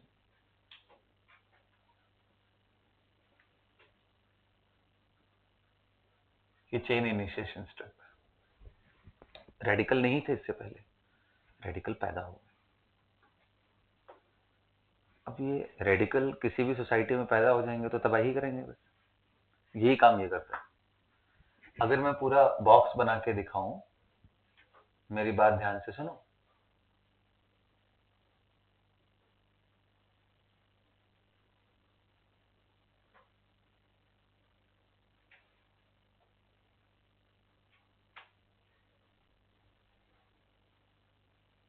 मैं ऐसे ले रहा हूं, ठीक है, गैसेस हैं डब्बे के अंदर। अब मैंने लाइट भेजी, फोटोन, क्या हुआ, ये टूट गया। टूट के क्या बना, इसी की जगह क्या बन गया, Cl dot plus Cl dot, और नीचे क्या है।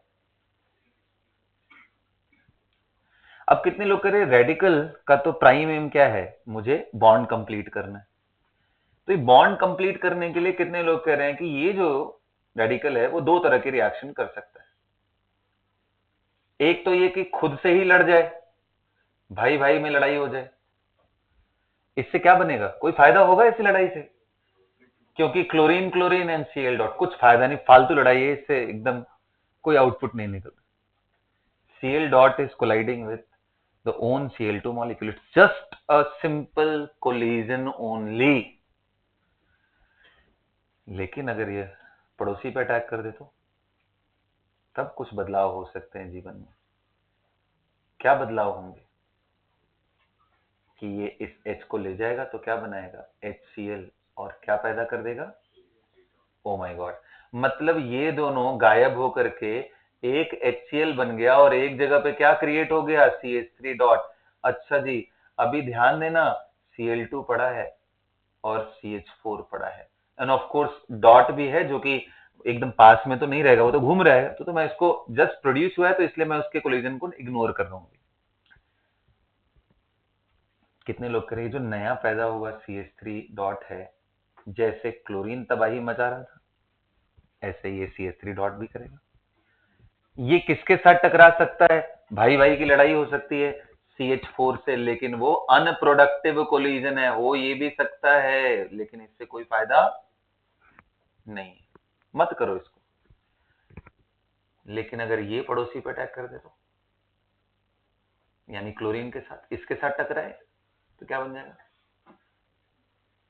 अब आपके दिमाग में आएगा कि सर एक बात बताओ, ये इसके साथ भी तो टकरा सकता है। अरे इसके साथ टकराया तो रिएक्शन वापस से ही ऊपर वाले में चले गए ना, तो मुझे आगे जाना है, इसलिए मैं उसके साथ कोलिजन नहीं करवा रहा हूं। और दूसरी चीज, ये बना अभी जस्ट है, इसके नंबर्स कम होंगे, तो कोलिजन किससे ज्यादा होगा, जो ज्यादा नंबर में हो उनके साथ पॉसिबिलिटी है ना, तो रैंडम प्रोबेबिलिटी। अच्छा ये टकराया तो इसके जगह पे क्या बन गया, HCl था, इसके जगह पे बन गया CH3Cl, और क्या बन गया, Cl डॉट अगेन। क्या दिख रहा है, चेन बन गई पूरी। पहले वाले ने रिएक्ट किया इसके साथ तो CH3 डॉट आया, CH3 डॉट ने इसके साथ रिएक्ट किया तो Cl डॉट। अब ये सिलसिला चलता ही रहेगा, Cl डॉट फिर से अटैक करेगा CH4 पे, CH3 डॉट, एंड फिर वो CH3 डॉट फिर Cl2 पे। ये पड़ोसियों के बीच की लड़ाई बहुत ही बेकार होती है। ये कब तक चलती रहेगी, जब तक इनमें से कोई एक खत्म ना हो जाए, ऐसे चलता रहेगा लड़ाई। तो लास्ट में क्या मिलने वाला है हमें, CH3Cl। अब कहोगे सर ये रेडिकल कभी तो जाकर के शांत होंगे। हाँ होंगे ना, देख इसके बगल में एक चांस ये भी था कि ये रेडिकल, ये जो बचा हुआ रेडिकल था, इसके साथ जुड़ जाए, लेकिन इसके चांसेस बहुत कम है क्योंकि ये नंबर्स में बहुत कम है। और अगर ऐसा हो गया ना तो तबाही रुक जाएगी, क्योंकि ये रेडिकल ही खराब कर रहे थे मामला। ये दोनों ही एक साथ भिड़ेंगे, दोनों ही खत्म। उस स्टेप को बोलते हैं टर्मिनेशन स्टेप, सब कुछ अब रुक जाएगा, सारी तबाही रुक जाएगी। तो चेन प्रोपोगेशन अगला वाला स्टेप क्या था कि ये जो Cl डॉट बन रहा है, ये CH4 के साथ रिएक्ट करके क्या बनाएगा मोटो, HCl प्लस CH3 डॉट। और ये जो CH3 डॉट है, ये Cl2 के साथ अटैक करके CH3Cl and plus Cl dot. ये एक चेन रिएक्शन है, नेवर एंडिंग चेन रिएक्शन, इसको बोलते हैं चेन प्रोपगेशन।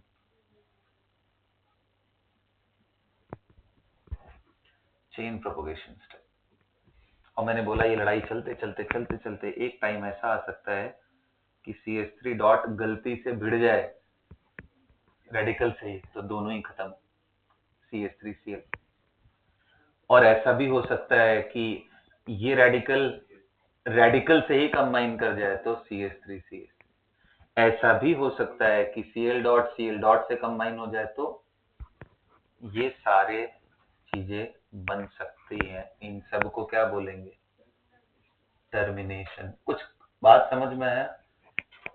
इनिशिएशन में रिएक्टेंट साइड में कोई रेडिकल नहीं है, प्रोडक्ट साइड में रेडिकल बन रहे हैं, इसलिए वो इनिशिएट हो रहा है, लड़ाई शुरू हो रही है, चिंगारी लग चुकी है, ये चिंगारी वाली काम है। अगले जो स्टेप है ये पूरा मारधाड़ चल रहा है, काटम काट सब चल रहा है। लास्ट में ये जो हुआ है कहानी, ये शांत होने वाला है।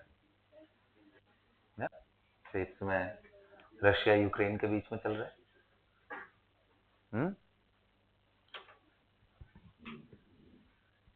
तो ये ऐसे चल रहा है बस, वो इधर से उधर, इधर से उधर।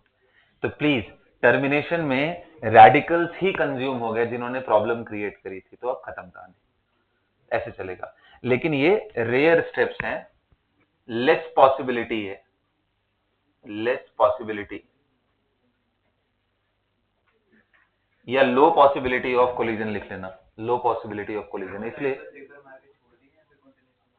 लाइट को, हाँ ये अच्छा क्वेश्चन है, देखो बहुत बढ़िया। समग्र ने ऐसा पूछा कि सर ये बताओ, आपने लाइट ऐसा जैसे टॉर्च जलाते हैं, ऐसा टॉर्च जला के फिर आपने बंद कर दिया क्या? आंसर है यस, इज एब्सोल्युटली राइट। जरूरत नहीं है, क्योंकि तुम देखो एक बार क्लोरीन पैदा हो गया तो उसके बाद किसी की जरूरत नहीं है। Cl डॉट एक बार ही आ गया तो लाइट का कोई यूज है ही नहीं। Partial exposure is required only. उसके बाद यहां से निकलने वाली हीट खुद में कैपेबल है कि इसको radical radical radical radical produce होते रहेंगे, चेन रिएक्शन होता रहेगा। ठीक है, ये था मैकेनिज्म, था ना मजेदार? ठीक है, नोट करो।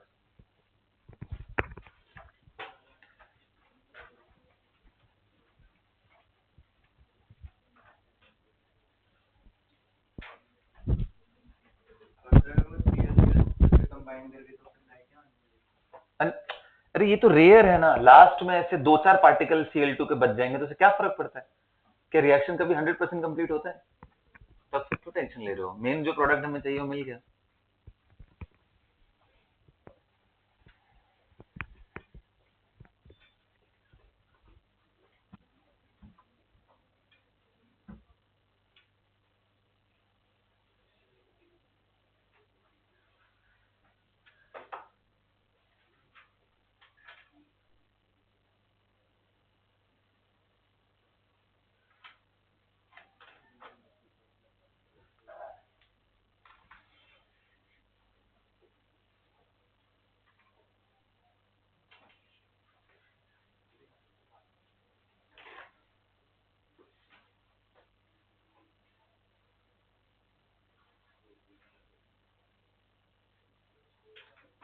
सर जो आपने साइड पर रिएक्शंस लिखी हैं सर, वो भी मतलब मैकेनिज्म का पार्ट है?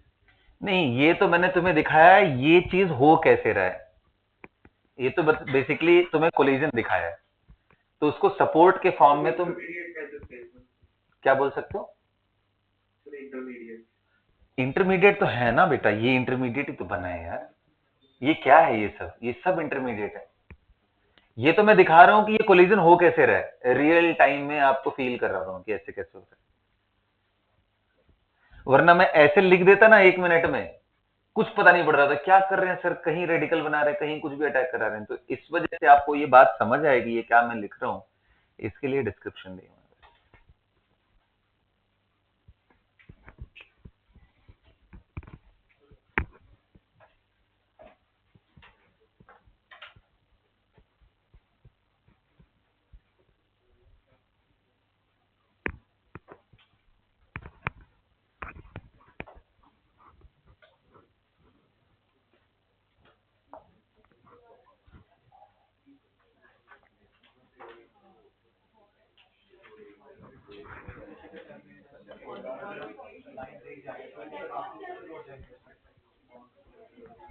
खत्म हो गए रे, 2-4 पार्टिकल बचे हैं।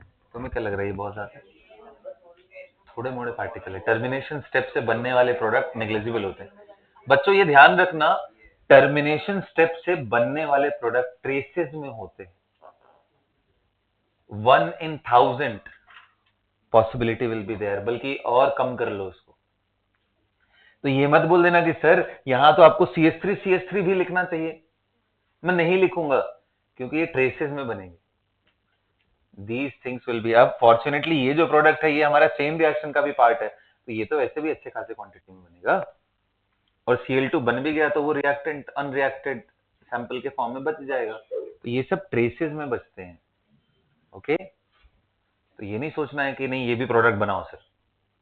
हाँ, कभी पूछ लिया कि ट्रेसेस में क्या क्या बन सकते हैं तो आप बना सकते हैं। ठीक है,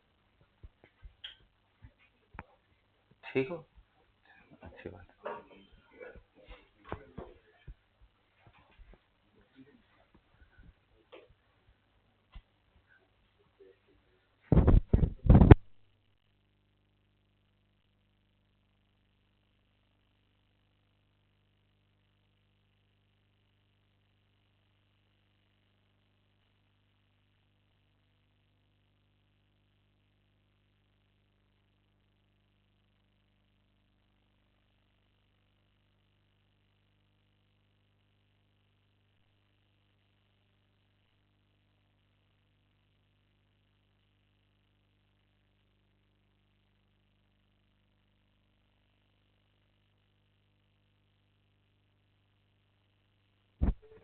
हो गया बेटा, खत्म हो गया। Okay, great. तो ये पूरा रिएक्शन था किसका, रेडिकल मैकेनिज्म फॉलो करने का। अच्छा, अब मेरी बात ध्यान से सुनो, ठीक है। इसके बाद एक रिएजेंट है जिसका नाम है NBS, N bromo succinimide. Okay, NBS. चलो मैं लिख रहा हूं, हेडिंग डालो, radical substitution by NBS. Capital में लिखना तीनों, capital N, capital B, capital S.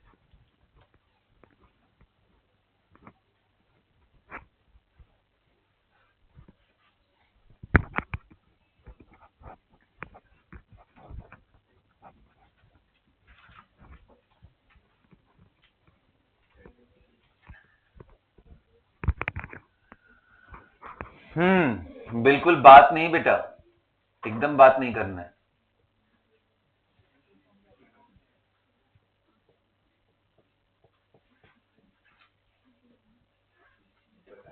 हम्म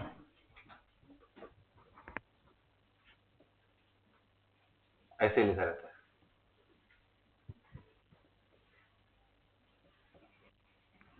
ठीक है, लाइट के साथ लिखा रहेगा या लाइट नहीं भी लिखा रहे, बट सॉल्वेंट नहीं होना चाहिए पोलर। ओके, कोई सॉल्वेंट की जरूरत नहीं पड़ती इन रिएक्शन, अगर ऐसा लिखा हुआ है तो ध्यान रखना कि ये सिर्फ और सिर्फ ये इतना सिलेक्टिव होते हैं, ये इतने सिलेक्टिव होते हैं कि ब्रोमीन को सिर्फ और सिर्फ यही दो पोजीशन पे रिएक्ट करा सकते हैं। अगर 3 डिग्री लेके आओ तो रिएक्शन नहीं होगा। कहने का मतलब तुम सोचोगे तुमने ये ले रखा है और एनबीएस ले लिया, क्या कोई रिएक्शन होगा? आंसर है nothing will happen. So NBS bromine से भी स्लो एंड उससे भी ज्यादा सिलेक्टिव। तो बताओ सबसे स्टेबल रेडिकल कौन से होते हैं? Allyl and benzyl. इसलिए सिर्फ अलाइलिक एंड बेंजाइलिक पोजीशन को ही सब्स्टिट्यूट करता है। नोट करके लिखो, एन ब्रोमो मैं लिखवा रहा हूं, पहले आप लिख लो, इसी फॉर्म में लिख लो। पहले ये रिएक्शन लिख लो, उसके बाद कहानी लिखते हैं।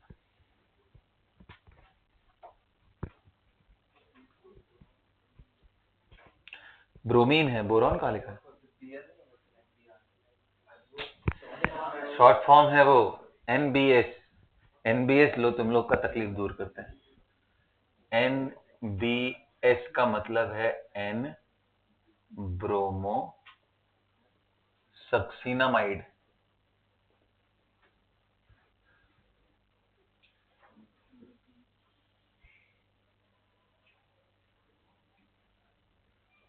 N bromo succinimide.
हाँ जी बच्चों, लिख लिया आप लोगों ने? लिखो नोट करके, NBS only replaces allylic and benzylic hydrogen. NBS only replaces allylic and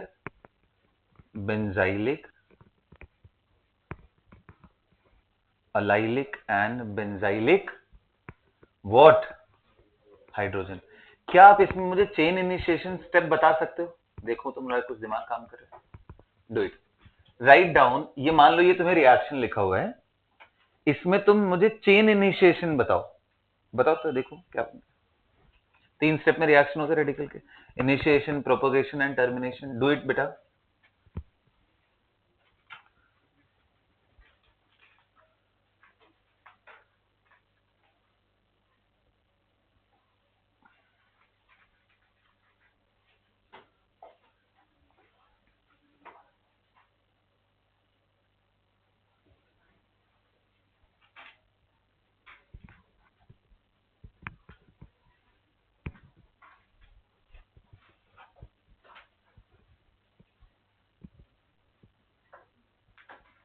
बोलिए जल्दी। पहला स्टेप इनिशिएशन में क्या होता है? न्यूट्रल कंपाउंड से रेडिकल्स बनते हैं, यही है ना? बनाओ।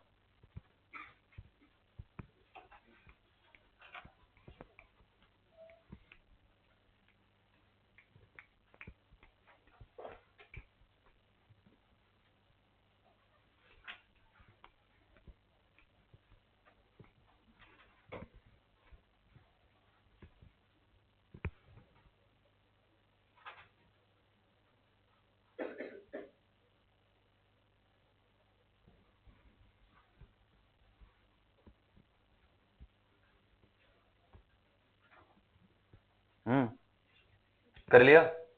बता जरा क्या किया।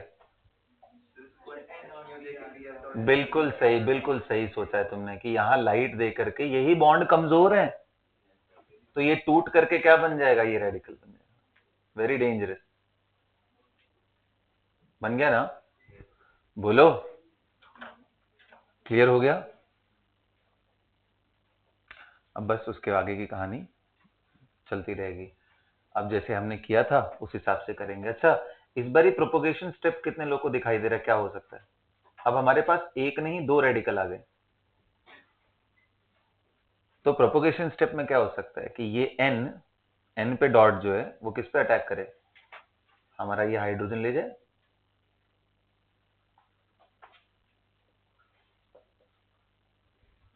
ये सुनो,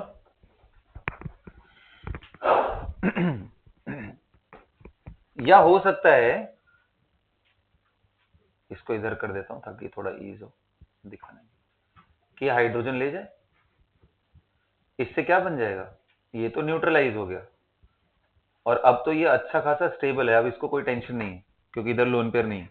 और क्या बन गया? This have created a radical, radical attack creates another radical. ये रेडिकल बन गया।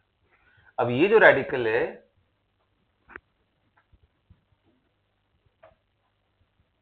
इसको क्या चाहिए? Br।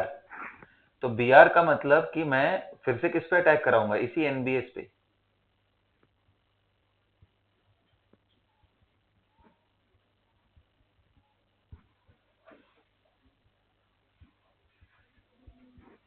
तो ये Br को लेके जाएगा, फिर ये रेडिकल रिक्रिएट हो जाएगा।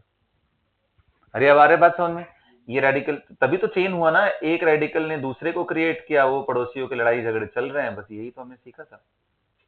पड़ोसियों में कितना इंटरेस्ट लेना है, आई मीन सॉरी। बिल्कुल।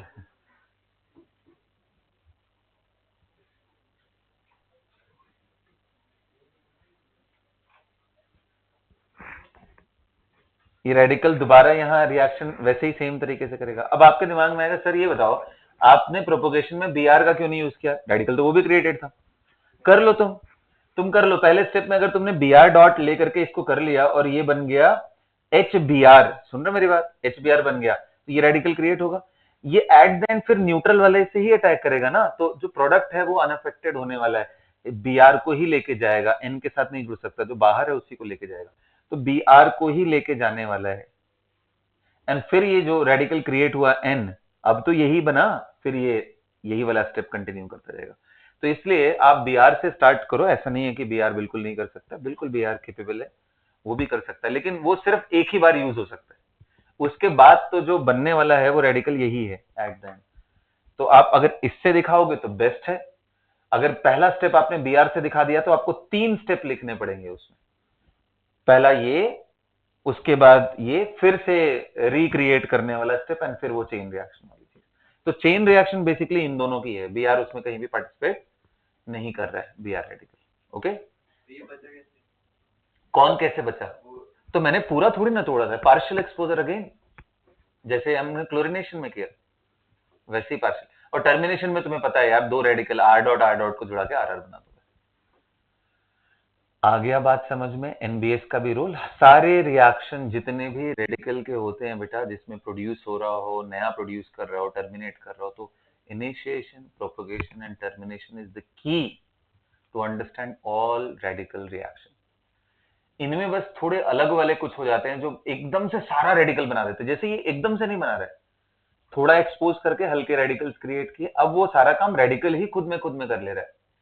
लेकिन याद करो, all at once radical produce हो जाए तो, जैसे हमने कोल्स इलेक्ट्रोलाइसिस में किया था, फोर्सफुली इलेक्ट्रोलाइसिस करके हमने सारे के सारे जितने मॉलिक्यूल थे सबको हमने रेडिकल एक समय पे बना दिया। उस समय क्या होता है, तब एक रेडिकल दूसरा रेडिकल, वहां सिर्फ टर्मिनेशन ही बचा, वहां इनिशिएशन जैसा कोई स्टेप ही नहीं, सीधा रेडिकल बना रहे हैं और सब टर्मिनेट कर जा रहे हैं।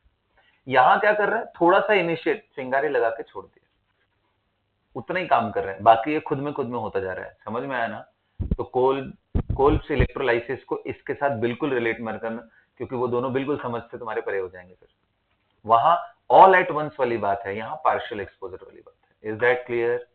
हाँ, चलिए, तो इसी के साथ आपका radical substitution of what, alkane complete होता है। अब देखो, ये मैंने पहला रिएक्शन बताया है, टोटल अल्केन के 7 रिएक्शन है, लेकिन उसमें सबसे अच्छा और मैकेनिज्म बेस्ड सिर्फ यही है। इसके बाद सारे रिएक्शन तुम्हें याद करने वाले हैं, तो एक एक लाइन में मैं लिखवाता जाता हूँ, it will make sense also, you can remember that, write it down. Isomerization, second reaction लिखो आइसोमराइजेशन।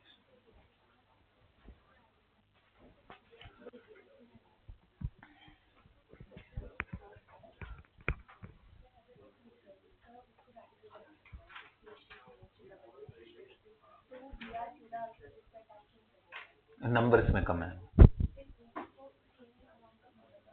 कौन नहीं, ये तो जो बना है इनके नंबर्स कम है। मैं बोल रहा हूँ ये जो पहला स्टेप तुमने ये किया है ना, that you can do with either this और विथ दिस, सिर्फ पहला स्टेप, उसके बाद का कुछ नहीं कर सकते, उसके बाद तो यही चेन रिएक्शन तुम्हें। ठीक है ना? यहां तक समझ में आ गया भाई? अब हेडिंग डालो, आइसोमराइजेशन। आइसोमर के बारे में डिस्कशन है।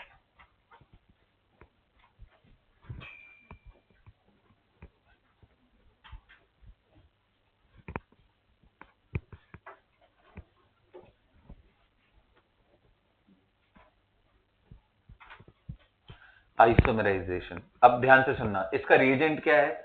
The reagent which is, reagent क्या बोलते हैं बेटा, जो अटैक करता है ना ऑर्गेनिक मॉलिक्यूल पे, उसको रिएजेंट बोलते हैं। रिएजेंट इसमें क्या है, HCl in the presence of AlCl3, ये रिएजेंट।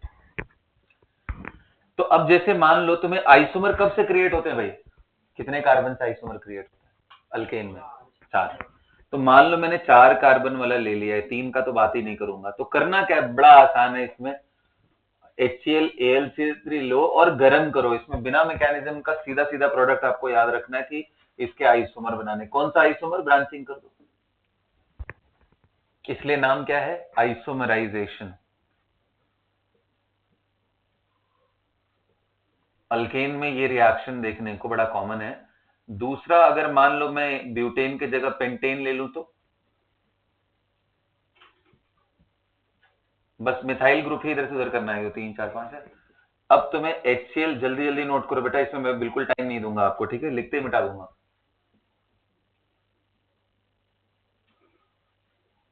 जहां टाइम देना था वो मैकेनिज्म से रिलेटेड चीज।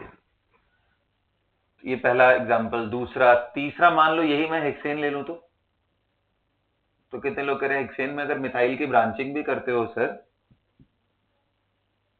तो आपको दो पॉसिबिलिटी नजर आएंगी, HCl, AlCl3, इसके दो प्रोडक्ट बनेंगे, एक तो यहीं पे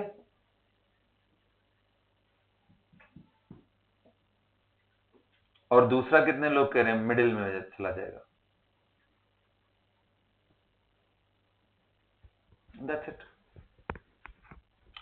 आएंगे भी क्वेश्चन तो इन्हीं छोटे मॉलिक्यूल से आते हैं, बड़े से आता भी नहीं है। ठीक है, अगला हेडिंग डालो, एरोमेटाइजेशन।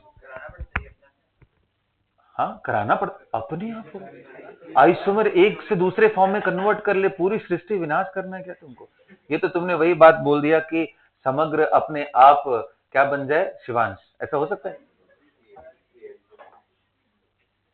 ऐसा नहीं हो सकता ना, एक मॉलिक्यूल दूसरे में कन्वर्ट होने के लिए कुछ ना कुछ तुम्हें ज्यादा फीडिंग करानी पड़ेगी, बहुत सारे चेंजेस, पिगमेंटेशन, तब जाके हम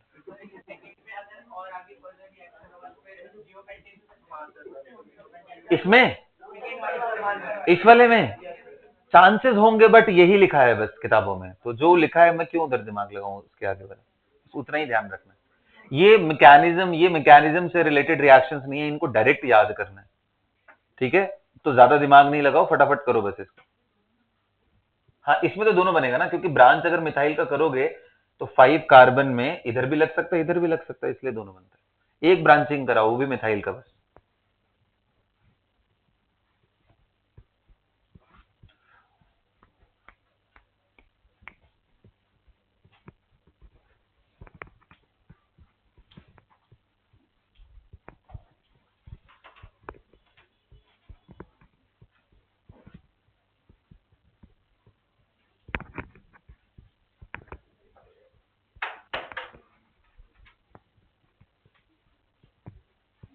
नोटेड एवरीवन। चलिए अगला हेडिंग डालिए, aromatisation. This is very interesting, aromatisation.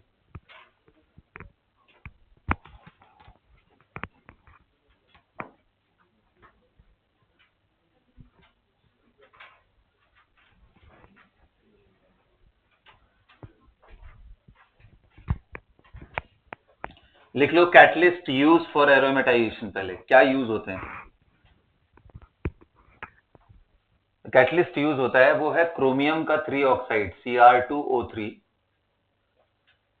या फिर इसके जगह यूज हो सकता है MO2O3, और या फिर आप कॉम्बिनेशन में यूज कर सकते हो इनको, मतलब this along with this and साथ में V2O5 vanadium pentoxide. So chromium molybdenum and vanadium pentoxide में से कुछ भी, ये ध्यान देना ये दोनों 3 वाले हैं, ये 5 वाला +5 स्टेट ना, ये 3 वाले हैं।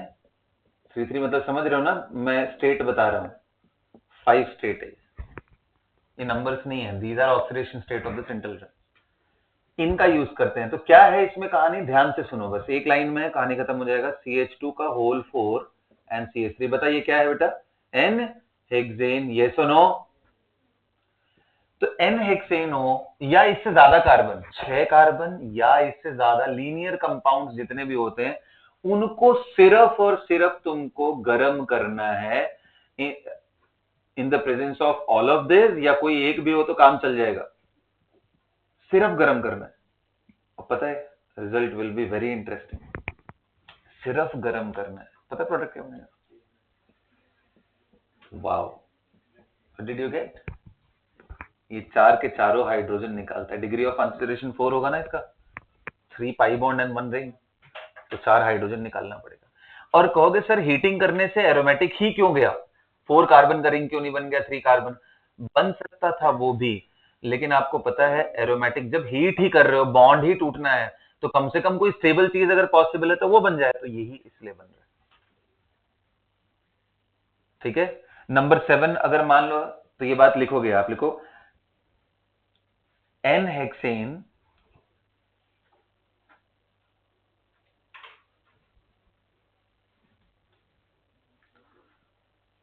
और higher linear alkane, N hexane और हायर लीनियर अल्केन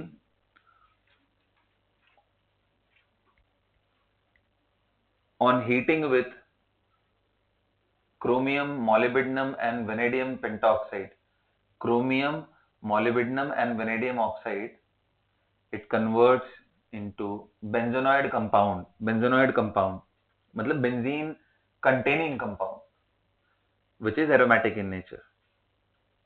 तो एक बात बताओ, गेस करो, अगर मान लो ये CH2 का होल 5 ले लिया तो क्या बनेगा?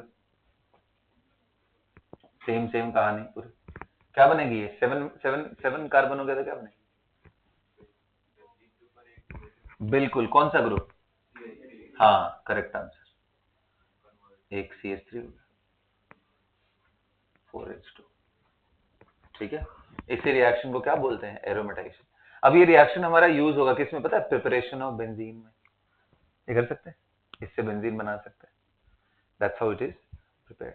अच्छा, इसको रीफॉर्मिंग भी बोलते हैं। ये एरोमेटाइजेशन रिएक्शन को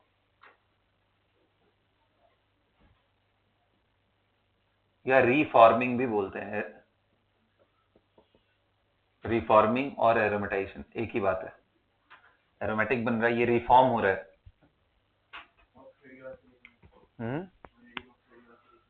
कुछ नहीं लिखा है, उसके बाद बोला था इट फॉर्म्स बेंजोनाइड कंपाउंड। लिख लिया? ये 3 रिएक्शन सबसे इंपॉर्टेंट है जो आपको दिमाग में बिठा के रखना है। इसके बाद आने वाले जो भी रिएक्शंस है ना, उनमें as a matter of fact आपको बस रिवाइज करके किसी तरीके से दिमाग में रखना है।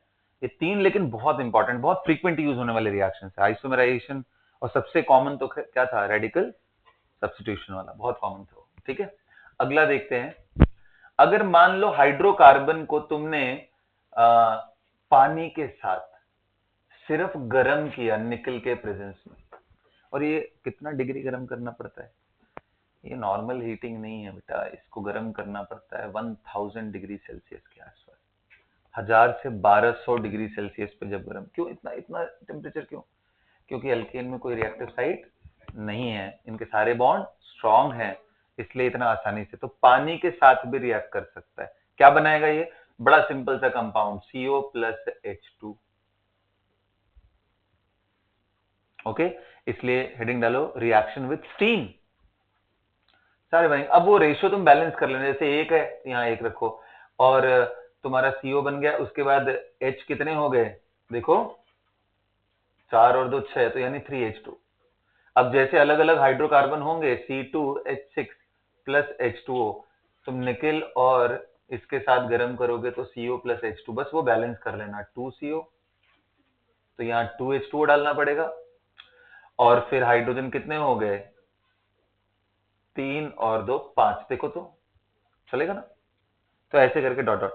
So on reaction with steam occurs in the presence of catalyst like nickel at very high temperature bracket में लिख लेना, nearly 1000 degree Celsius, and produces CO and hydrogen। क्या बनाता है?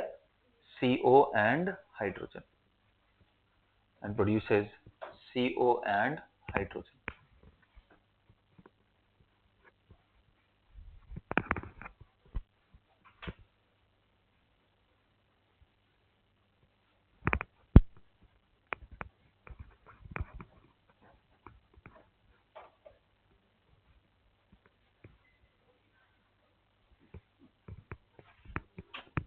लिख लिया?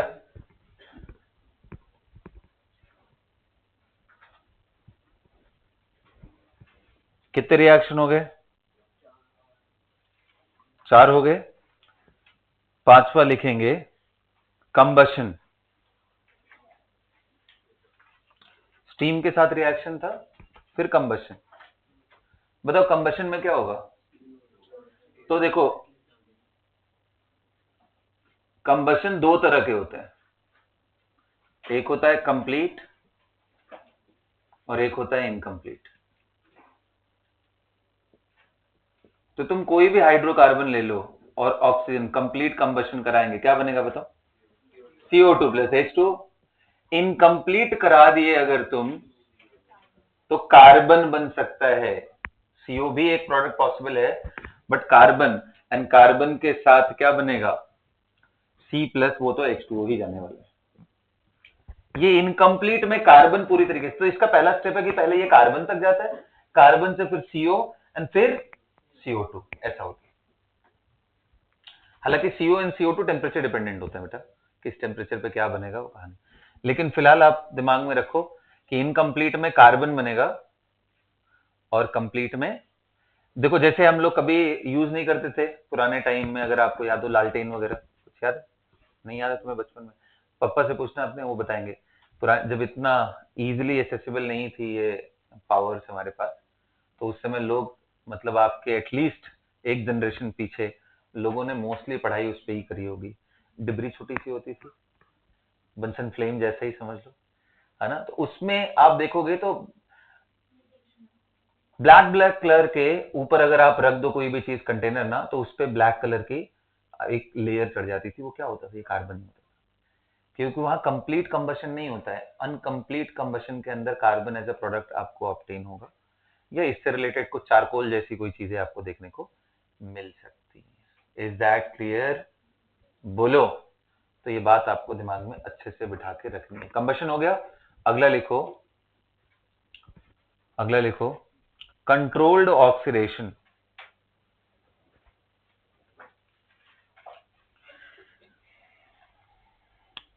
कंट्रोल्ड ऑक्सीडेशन,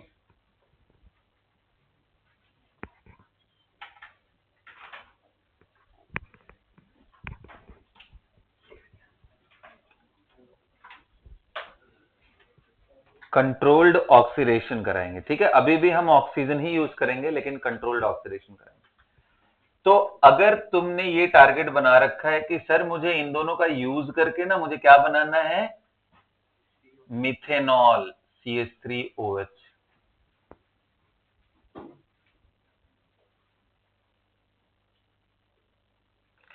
तो बोलते अगर ऐसा करना है तो आपको कॉपर आपकी मदद कर सकता है। Nearly 100 ATM pressure, 100 to 200 ATM pressure, एक बारी बुक देखोगे तो आपको क्लियर होगा।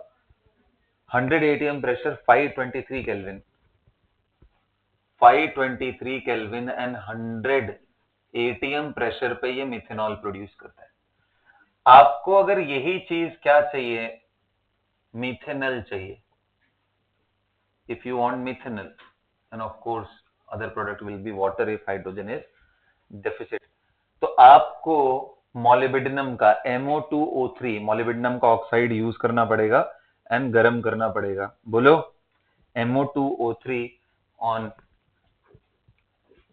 MO2O3, और इसके साथ गर्म करोगे तो ये मिथेनॉल बनता है। याद रखना, मोलिब्डेनम से M और M से मिथेनॉल, मिथेनॉल मत कर लेना, वो कॉपर से याद रखना, ठीक है? कॉपर के साथ गर्म करोगे तो ये बनेगा। अच्छा, अगर मान लो मेरे पास इथेन है और मुझे चाहिए acetic acid,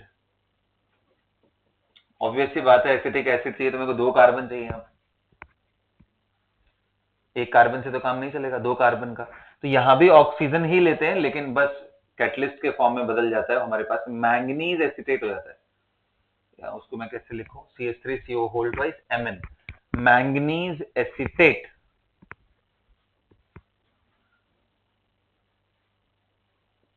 CH3COO whole twice Mn, इसके साथ गर्म करोगे तो ये बनेगा। तो देखो अभी तक ये एक तरह से ऑक्सीडेशन ऑक्सीजन के प्रेजेंस में है, हमने कोई बहुत पावरफुल ऑक्सीडाइजिंग एजेंट नहीं लिया। It is just that we are directing oxygen in specific way कि ये अलग अलग तरह के product, methanol, methanal and acid. देखना, alcohol, aldehyde and carboxylic acid. Alcohol copper से, एल्डिहाइड मोलिब्डेनम, और मैंगनीज एसिटेट से क्या बन रहा है, एसिटिक एसिड बन रहा है। याद रहेगा। अब मैं ऑक्सीजन बिना यूज किए हुए KMNO4, देखो KMNO4 अल्केन से रिएक्ट नहीं करता, मतलब तुम ये ले लो और सोचो KMNO4 ले लिया है, नथिंग विल हैपन। आपने CH3 ऑक्सीजन नहीं है तो कुछ नहीं होता। लेकिन ऐसा देखा गया है कि अगर ये 3 डिग्री का हुआ, ये वाला हाइड्रोजन, और फिर तुमने KMNO4 ले लिया, तो इट हैज बीन ऑब्जर्व्ड कि ये अल्कोहल बना देता है। इसको याद रखना। Alkane having 3 degree hydrogen is converted into OH by KMnO4। Otherwise कुछ भी नहीं होता है किसी के साथ, चाहे गर्म कर लो कुछ भी कर लो, कुछ नहीं होने वाला।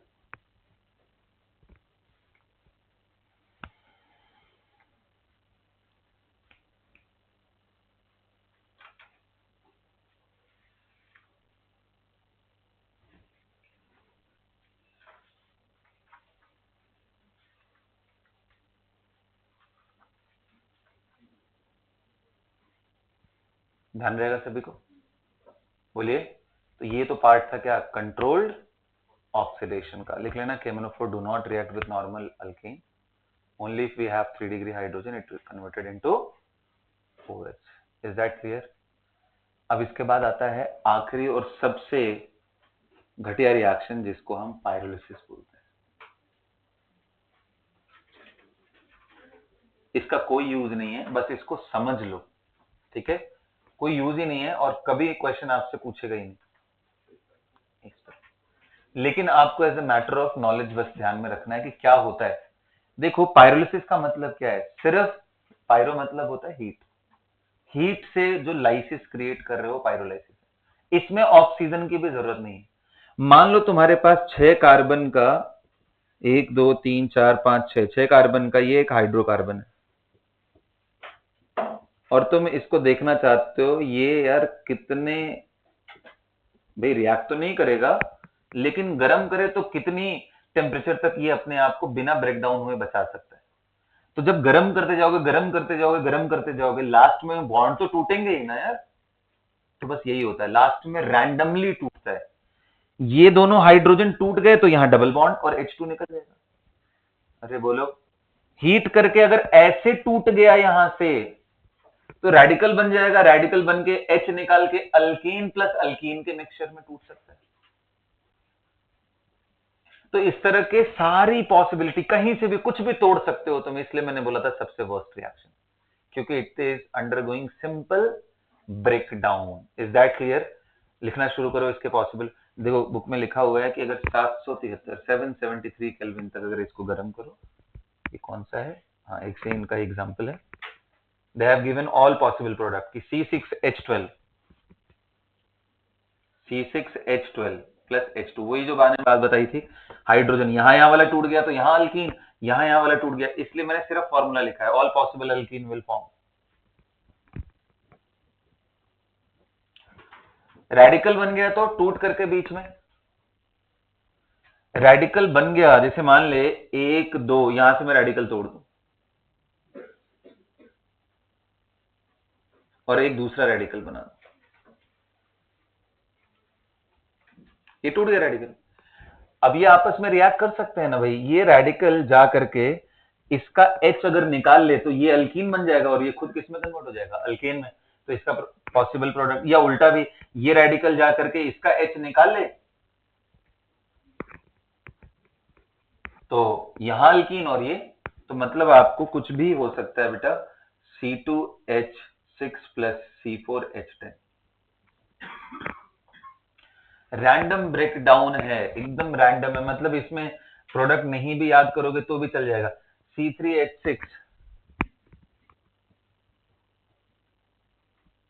C2H6 प्लस CH4 C3H6, हाँ H, अरे एक बार देख लेना हाइड्रोजन गड़बड़ ना हो बस, और क्या।